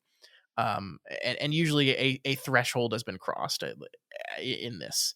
So everything the book has taught us so far says that chapter 24, the one we just talked about, Snow, that short 1 pager, should have been the final chapter of part 3. That should have been the end, and then we turn the page and we move on to part 4. But as if to say things are different now, the book continues here. We have 1 more chapter in this part, chapter 25, Inside 217. And in this chapter, importantly, our stakes are considerably ramped up because things are different after the end of this chapter. The things we thought we knew about what was happening here stop being known. And I just think that's a really fun kind of structural way to signal that to your reader in something that probably wouldn't even pick up on consciously, but like it just really stood out to me this time. Yeah, that's interesting. I mean, yeah, I don't know. Yeah, that's cool. All right. It's been a week and a half since the snow hit, and it hasn't stopped since. It's deep enough now that the first floor windows are entirely covered. The phone is out. The radio is their only way to communicate with the outside world. They are officially snowed in, and it's going to be that way for basically the rest of the winter. You know, we've been snowed in a lot up here in Denver this last week, either with literal snow or just the last few days. It's been sub-zero for like a couple days in a row, and you just don't go outside in those conditions. You know, I'm seeing the hedge animals walking around outside too. You might want to look into that, Matt. That doesn't sound good. Yeah. Well, I guess doesn't everybody see the hedge animals? Anyway. It's actually the probably the winter storm that passed through you up there got down here today, and schools and everything shut down today and tomorrow. So I'm snowed in as well. Although in Dallas, it's like half an inch, and the entire infrastructure collapses because we don't know how to deal with that. Yeah. Oh well. But no, it's the reason I bring that up is to say that I'm definitely feeling like the restriction of being snowed in, and it helps me empathize with the characters. Nice. So Jack is back down in the basement again, looking at papers. The play, there's no play, Matt. The play is not getting finished. Why are we even pretending like we're going to write a play anymore? Yeah. Well, Jack definitely needs to. Actually, no, that's an interesting thought. The idea that like the play itself is a kind of psychoanalysis that Jack is doing on himself, although he doesn't realize it. So you could say that if he were working on the play, that might actually be good for him because he might have some valuable insights that he needs. But now the hotel has distracted him from that. Yeah, in order to resolve the conflict between the headmaster and the young student, Jack would have to resolve the conflict between those two sides of him, and he's unable to do so, and therefore the play is abandoned. Yeah, the hotel doesn't want him to do that. So, yeah. I love how it describes Jack here, though. Confinement had leached his skin of its autumn tan, and as he sat hunched over the yellowed, crackling sheets, his reddish blonde hair tumbling untidy over his forehead, he looked slightly lunatic. He had found some odd things tucked in among the invoices, bills of lading, receipts, disquieting things, a bloody strip of sheeting, a dismembered teddy bear that seemed to have been slashed to pieces. You know, just the normal stuff you put in your papers. Yeah. Just this is just somebody's scrapbook. Yeah. No, I mean it's definitely Grady stuff, right? Like we can stop beating around the bush. Yeah, I mean the interesting thing about this, Matt, is I didn't say this when we covered it, but he says before he calls Ullman that he's basically pieced together the entire history of the Overlook. Now, obviously, there's still research that he could do in order to get the full, complete, primary sources on things. But like, he's got it. He knows who owned it, and he got the whole history done. So like, what is there left to look at, man? Yeah, I don't know. There's nothing. That's interesting. I don't know. I'm not really sure what exactly he's doing, right? Is he just rereading things? He's just looking at receipts, bills of lading, invoices, and bills of lading. The phrase bill of lading is the most boring phrase ever invented by mankind, and he's spending his hours studying them. Yeah. No, it is interesting. It is. I I'm not really sure exactly, right? Like, are we meant? I think we're meant to wonder, like, Hmm. what's so interesting about this, right? It's Yeah, more it's interesting to him than it should be. yeah, yeah. And Danny is in front of room 217 again. I love this. He was staring at the door with a kind of drugged avidity, and his upper body seemed to twitch and jiggle beneath his flannel shirt. He was humming softly and tunelessly. That's so creepy. Uh huh. And Yeah. then I love the repeating beat of two different paragraphs start with he hadn't wanted to come here, and then the next one is he had wanted to come here. Yeah. I love it all so much. Yeah. Right. Again, can't escape the parallel with Jack's compulsion to call Hmm. Ullman and all the other compulsive behaviors that he's been exhibiting. Yeah, I Like, mean they're both doing compulsive behavior right now. Jack is yeah, again in the basement rifling through papers, aka drinking, and Danny is here once again poking the bear. yeah, exactly. Yeah, yeah, no, that's really interesting. And you know, the thing about it, which I kind of tried to set up at the start of the episode, is like, I don't think you can say that Danny is hypnotized. Like, the hotel has hypnotized Danny and it's lured him here with its Yeah. magics. It's like, no, Danny's a 5-year-old. He's curious. Hmm. The nice man told him not to go into room 217. He is in fact not a wise adult, although he is trying to be one. And so now he's here, and it's you know, maybe there's magic at play, but I don't think we need magic to explain this. Yeah. No, I agree, and this is one of those things. My whole speech earlier in the episode, I don't want to reduce this whole thing to just passivity Mm-hmm. in the characters because of the Overlook's influence. Like, and I'm not saying that the Overlook is not doing things, but I also want to keep the characters and their active choices front and center here. Danny, I mean, right here, he hadn't wanted to come here, but he had wanted to come here. There is a compulsion that is core to him, and I think you're right. It is the same compulsion that drives his father to do all the shitty things he does. It is inside Danny. This is part of who he is. Yep. Yep. And then, as he stands here, we get this. And hadn't Mr. Halloran said, I don't think there's anything in there that can hurt you? You promised. Promises were made to be broken. He jumped at that. It was as if that thought had come from outside, insectile, buzzing, softly cajoling. It's What? the Yeah. hotel. I love that it's insectile because it makes us Hmm. think of the wasps. Yeah, buzzing. Yeah, It's it's great. definitely the wasps. Yeah. Things that sting. Hmm. They're in the wasp nest. I actually love the wasp nest metaphor as like that they're poking Mm-hmm. the wasp nest right now just by being in the hotel, Yeah. because like one of the things that Jack says early on is, oh man, it's lucky I found this in fall, because if I had stuck my hand in this nest in summer, I would have been completely devoured by these things.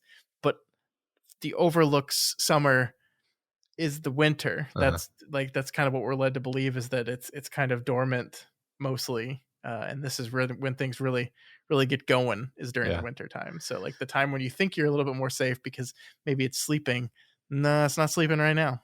Yeah. Right. Or you could even be more like overt and say, like, well, the literal wasp nest that he found was asleep when it was outside, but when he brought it into the house, it came to life. Sure. No, yeah, I like that. Once again, King is really leaning into that parenthetical style as he has thoughts boom into Danny's head as he stands there considering room 217. They're the thoughts that come to him, but also the other ones we already read. I love that, like, Alice in Wonderland is suddenly appearing, croquet, curiosity, like all these things are just like pummeling his head as he's standing there thinking about what he wants to do. It's just really, really great writing. More Jack parallels. Yep. Yeah. I love you kind of called this out, but when he's going back to that fire extinguisher, he calls it a cheap prick, right? Mm-hmm. He calls the fire, like, come on and hurt me, you cheap prick, right? Yeah. Which is, yeah, you're absolutely right. This is great. He learned it from his dad here. Yeah, not only does he call it a cheap prick, but he's like confronting it in a sort of like, it's a sort of aggro move that, yeah, it's not like it's completely beyond the pale to imagine a kid doing this, but it's the sort of thing that you can imagine a 5-year-old Jack Torrance doing with sure. like the level of anger inherent in that. Well, the text says he had felt insane with bravado, which is, I think, a great word usage there. He felt insane with it. Yeah. So finally, Matt, Danny inserts the key, turns the lock, and opens the door. It opens into a dark, empty room with nothing at all. There's nothing here. Nothing. We're good. We're good. Yeah. Until he goes into that bathroom, Matt. And I'm going to read this and we can talk about it a little bit. So he pulled the shower curtain back. The woman in the tub had been dead for a long time. She was bloated and purple, her gas-filled belly rising out of the cold, ice-rimmed water like some fleshy island. Her eyes were fixed on Danny's, glassy and huge like marbles. She was grinning, her purple lips pulled back into a grimace, her breasts lulled. We talked about this a lot in the past, Matt. We went on a whole 5-minute like diversion back in our We've Got Worm days about the use of the versus a, and I love it here again, like just simple sentence construction and how much it can do for you, right? Like there is no moment in this text that says there was a woman in the tub. Mm-hmm. It's just he pulled the shower curtain back and the woman in the tub, as if she was always and would always be there, as if what else were you expecting? Yeah. It's the woman in the tub. It's not a woman in the tub. It's just the woman. Here she is. It's the woman. Right. It just treats it as just a absolute certainty, matter of fact moment. And that makes it all the more terrifying. She's just there suddenly. There's no buildup. It's just boom, there. Yeah, I love what you just said. That like, what else could you expect? Like, it's almost like Danny expected it subconsciously, and it's it's the literary equivalent of like a cinematic, shocking cut to something with no build up, and not a jump scare, really. I mean, maybe a jump scare. It's the pulling the curtain back thing. But I don't know. I don't look at it. When I close my eyes and imagine this scene playing out cinematically, I don't look at it as a jump scare. I just look at it as, oh, she's just there. Yeah.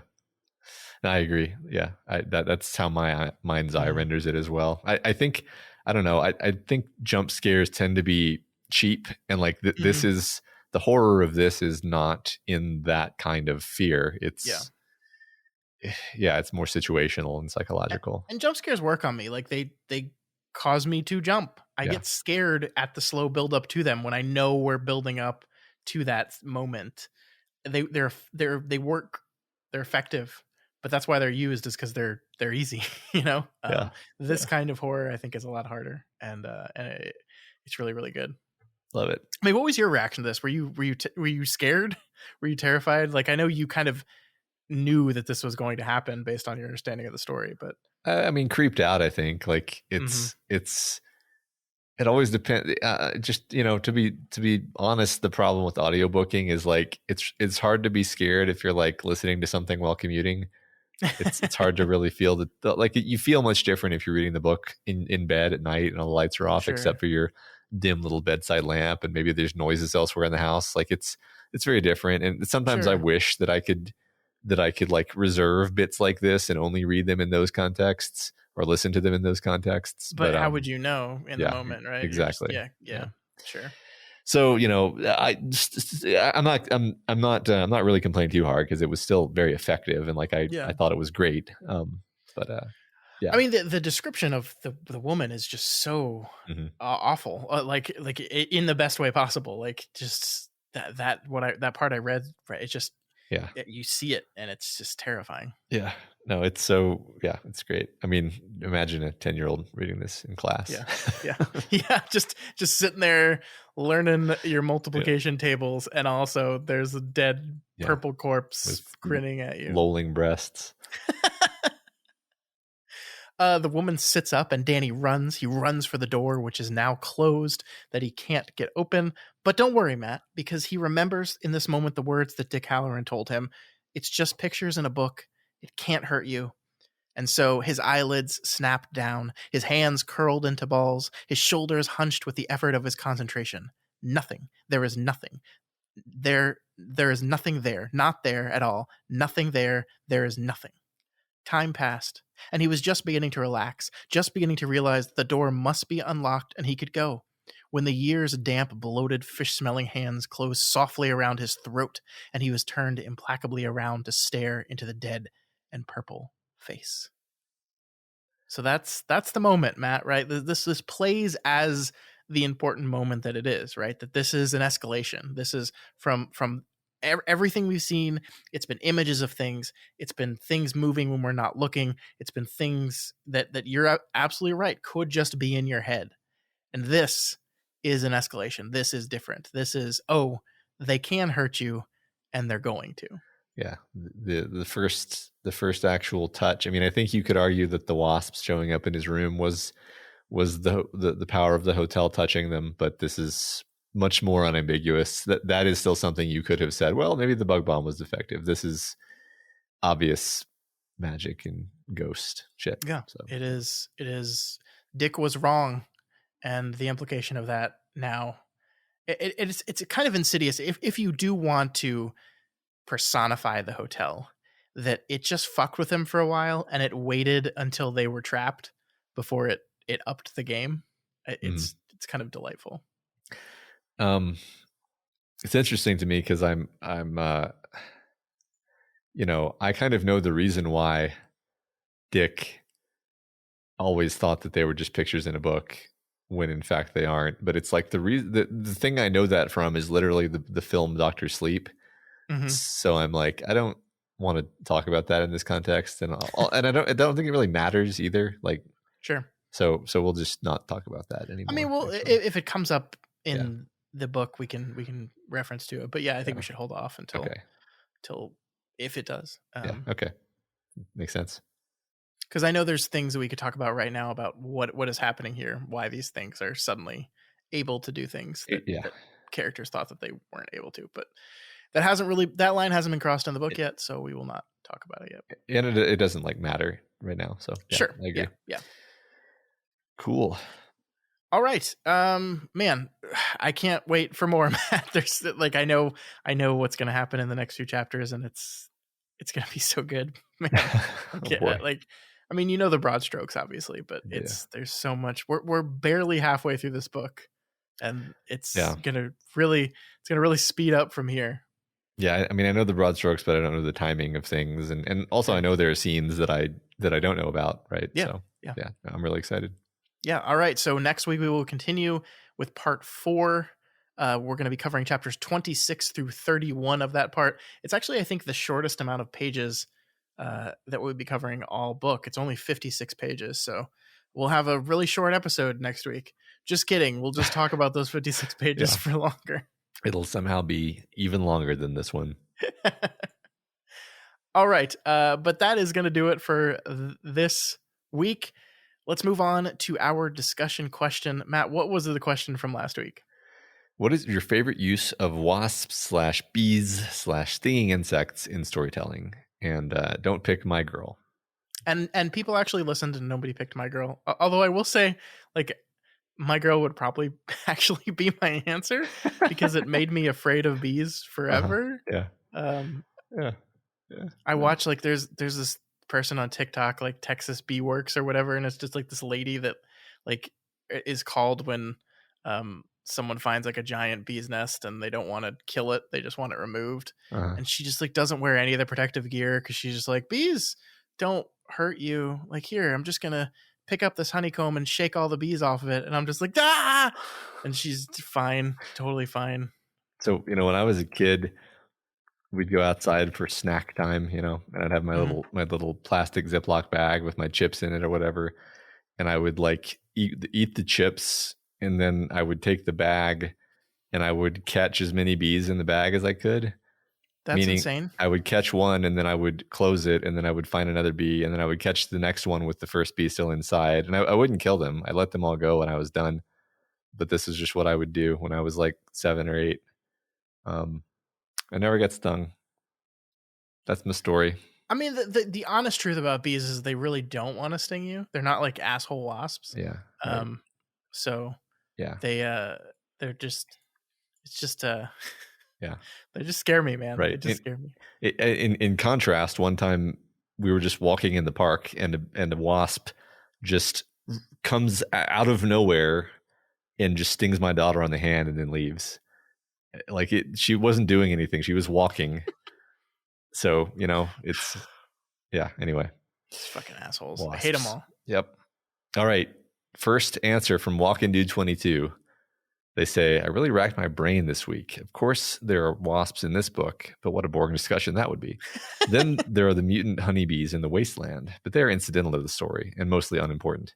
My next thought was that you were going to prohibit the obvious answers. My girl, he can't see without his glasses. I did eventually remember a great example. It comes from a book I've mentioned before, a magic book about coming of age in Alabama during the 1960s. This book literally has everything in it without feeling crowded or forced.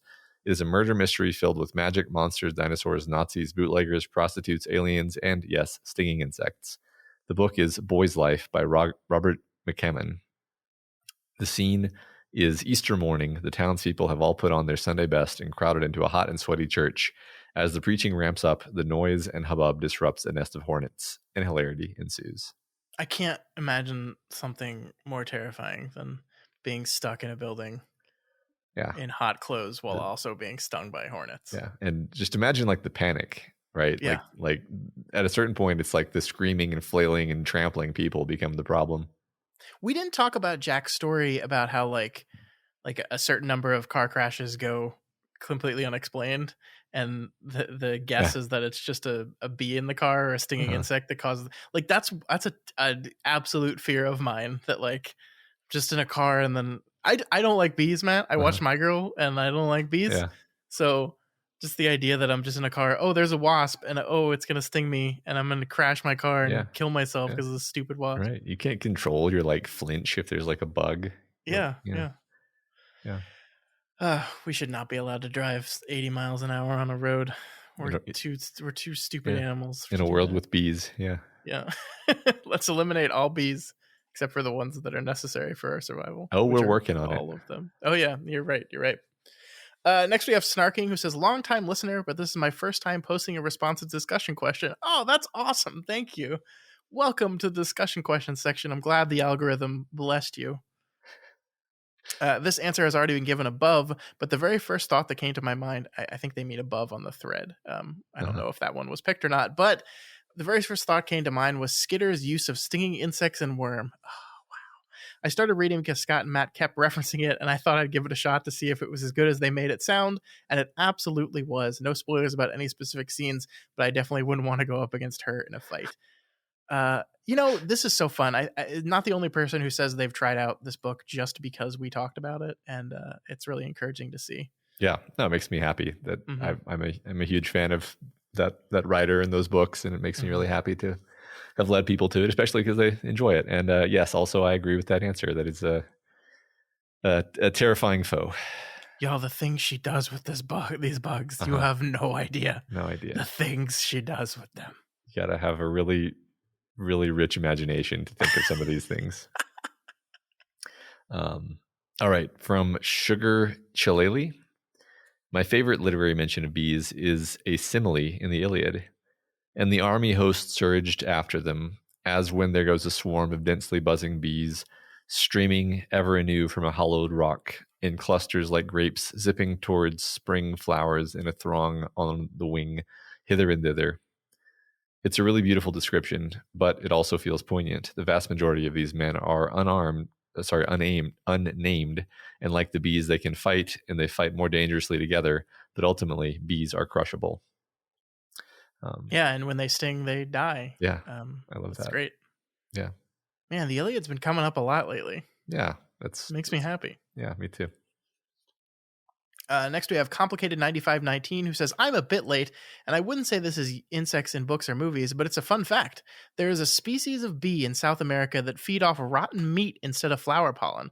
They do create honey, or a substance like honey from this meat, and apparently it tastes intense, smoky, and salty, or uniquely sweet, but it is not recommended to eat it.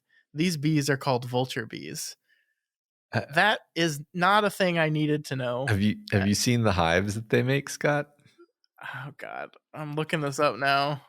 Vulture bee hive. It's basically like the xenomorph hive with red instead of black. Oh, that's terrifying. What the fuck? It's the worst thing ever, isn't it?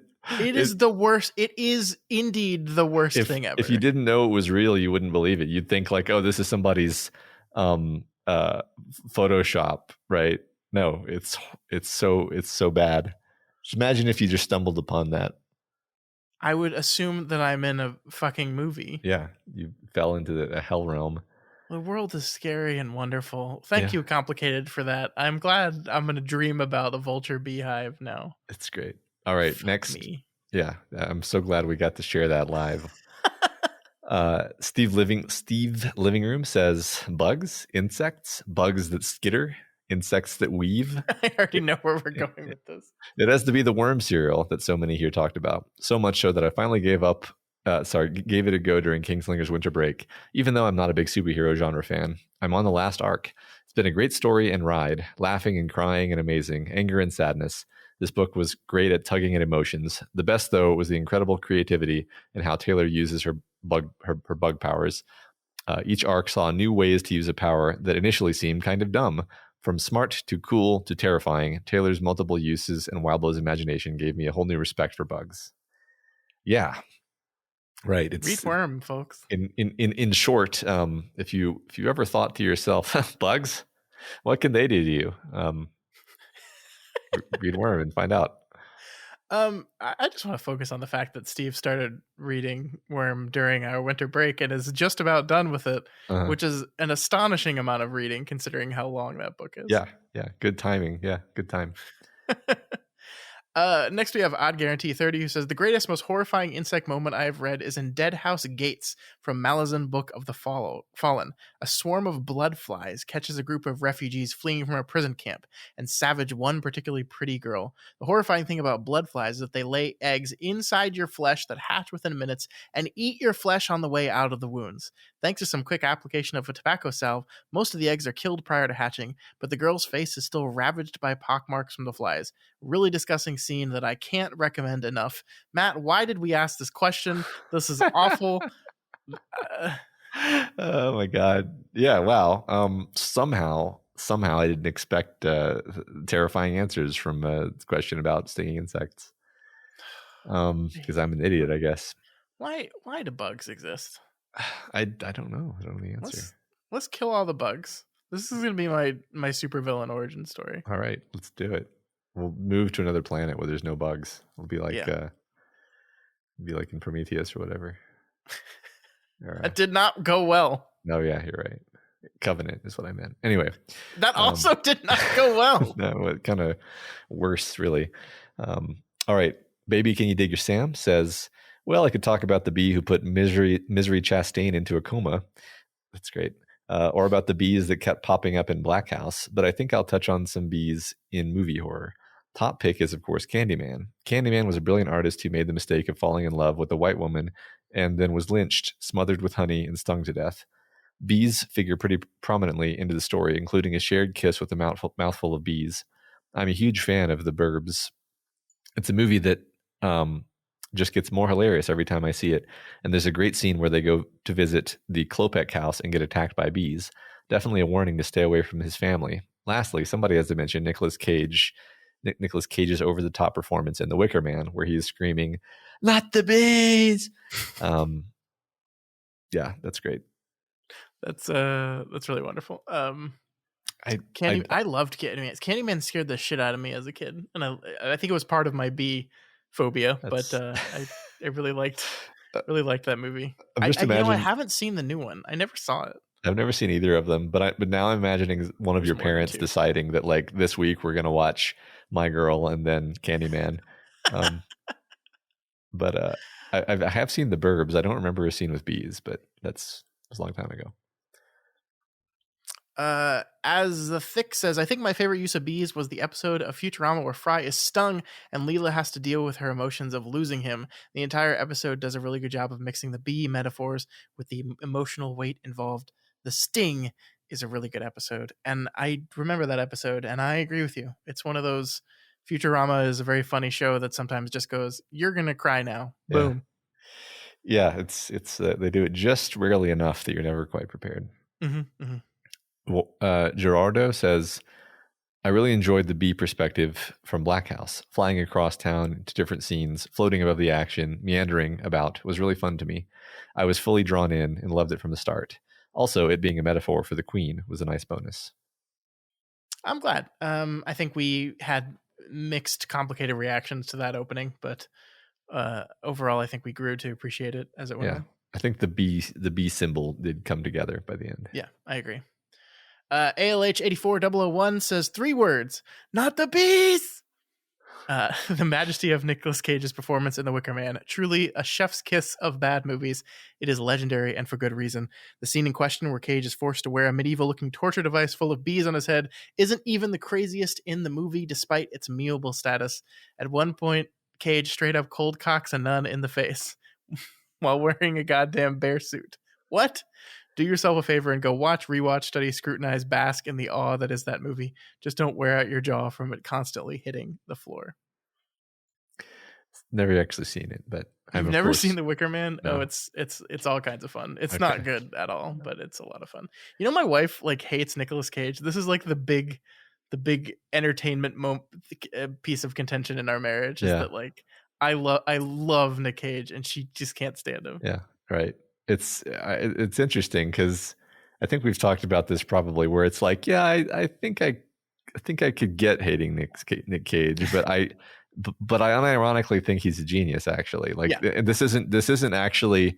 I think some people take it as like, oh, you love how like corny it is. I'm like, no, I think he's a really great actor. He just picks a lot of bad movies.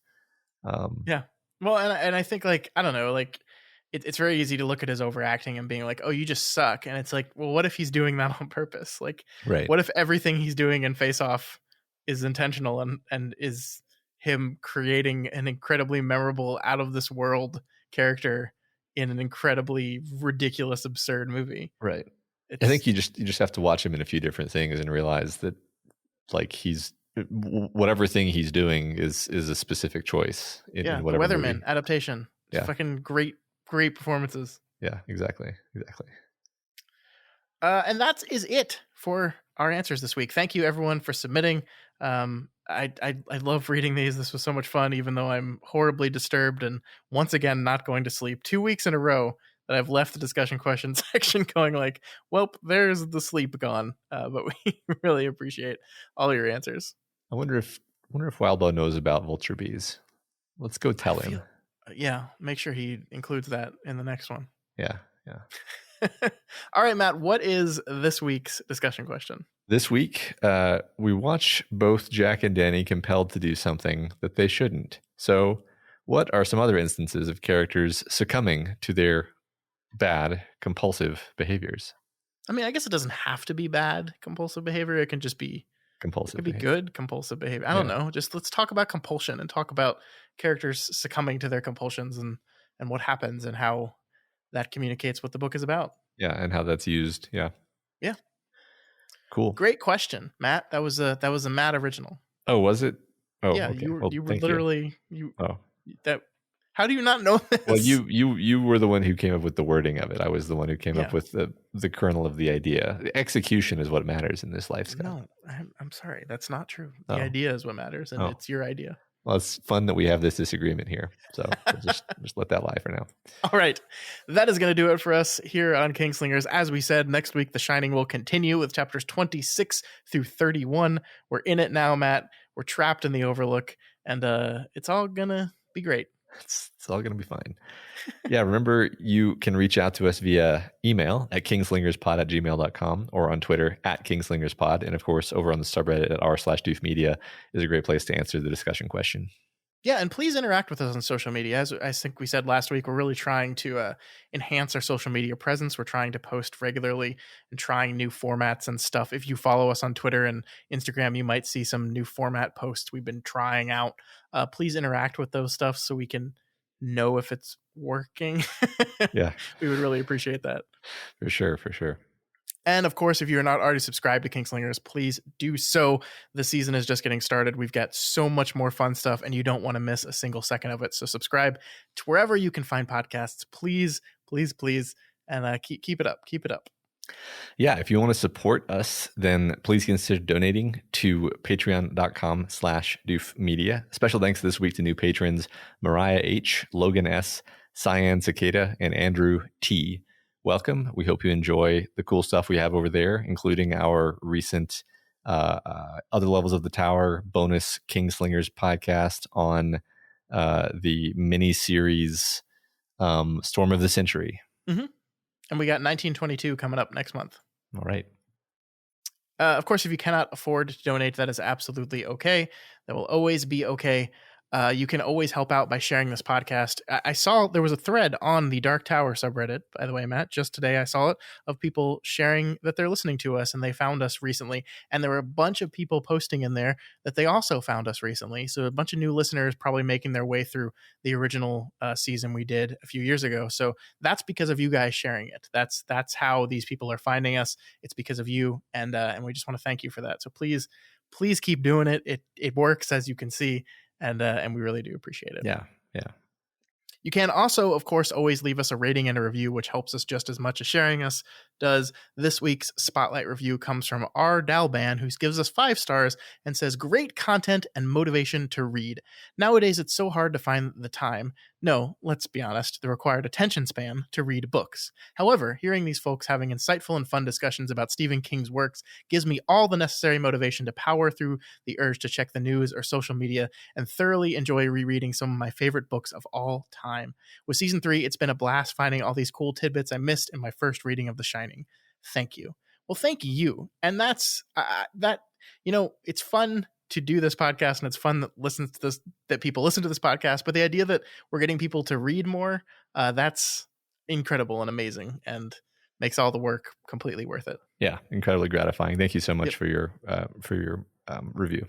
Yeah, thank you so much. And thank everyone who has taken the time to leave rating and reviews. We have hundreds of reviews across all the platforms, and we appreciate that because I do a terrible job of remembering to review the podcasts I listen to. So knowing that you guys are taking the time to do it, it does mean quite a bit. Yeah, it's humbling. Yeah. Mm-hmm. All right, folks, we'll see you right back here next week for more Shining.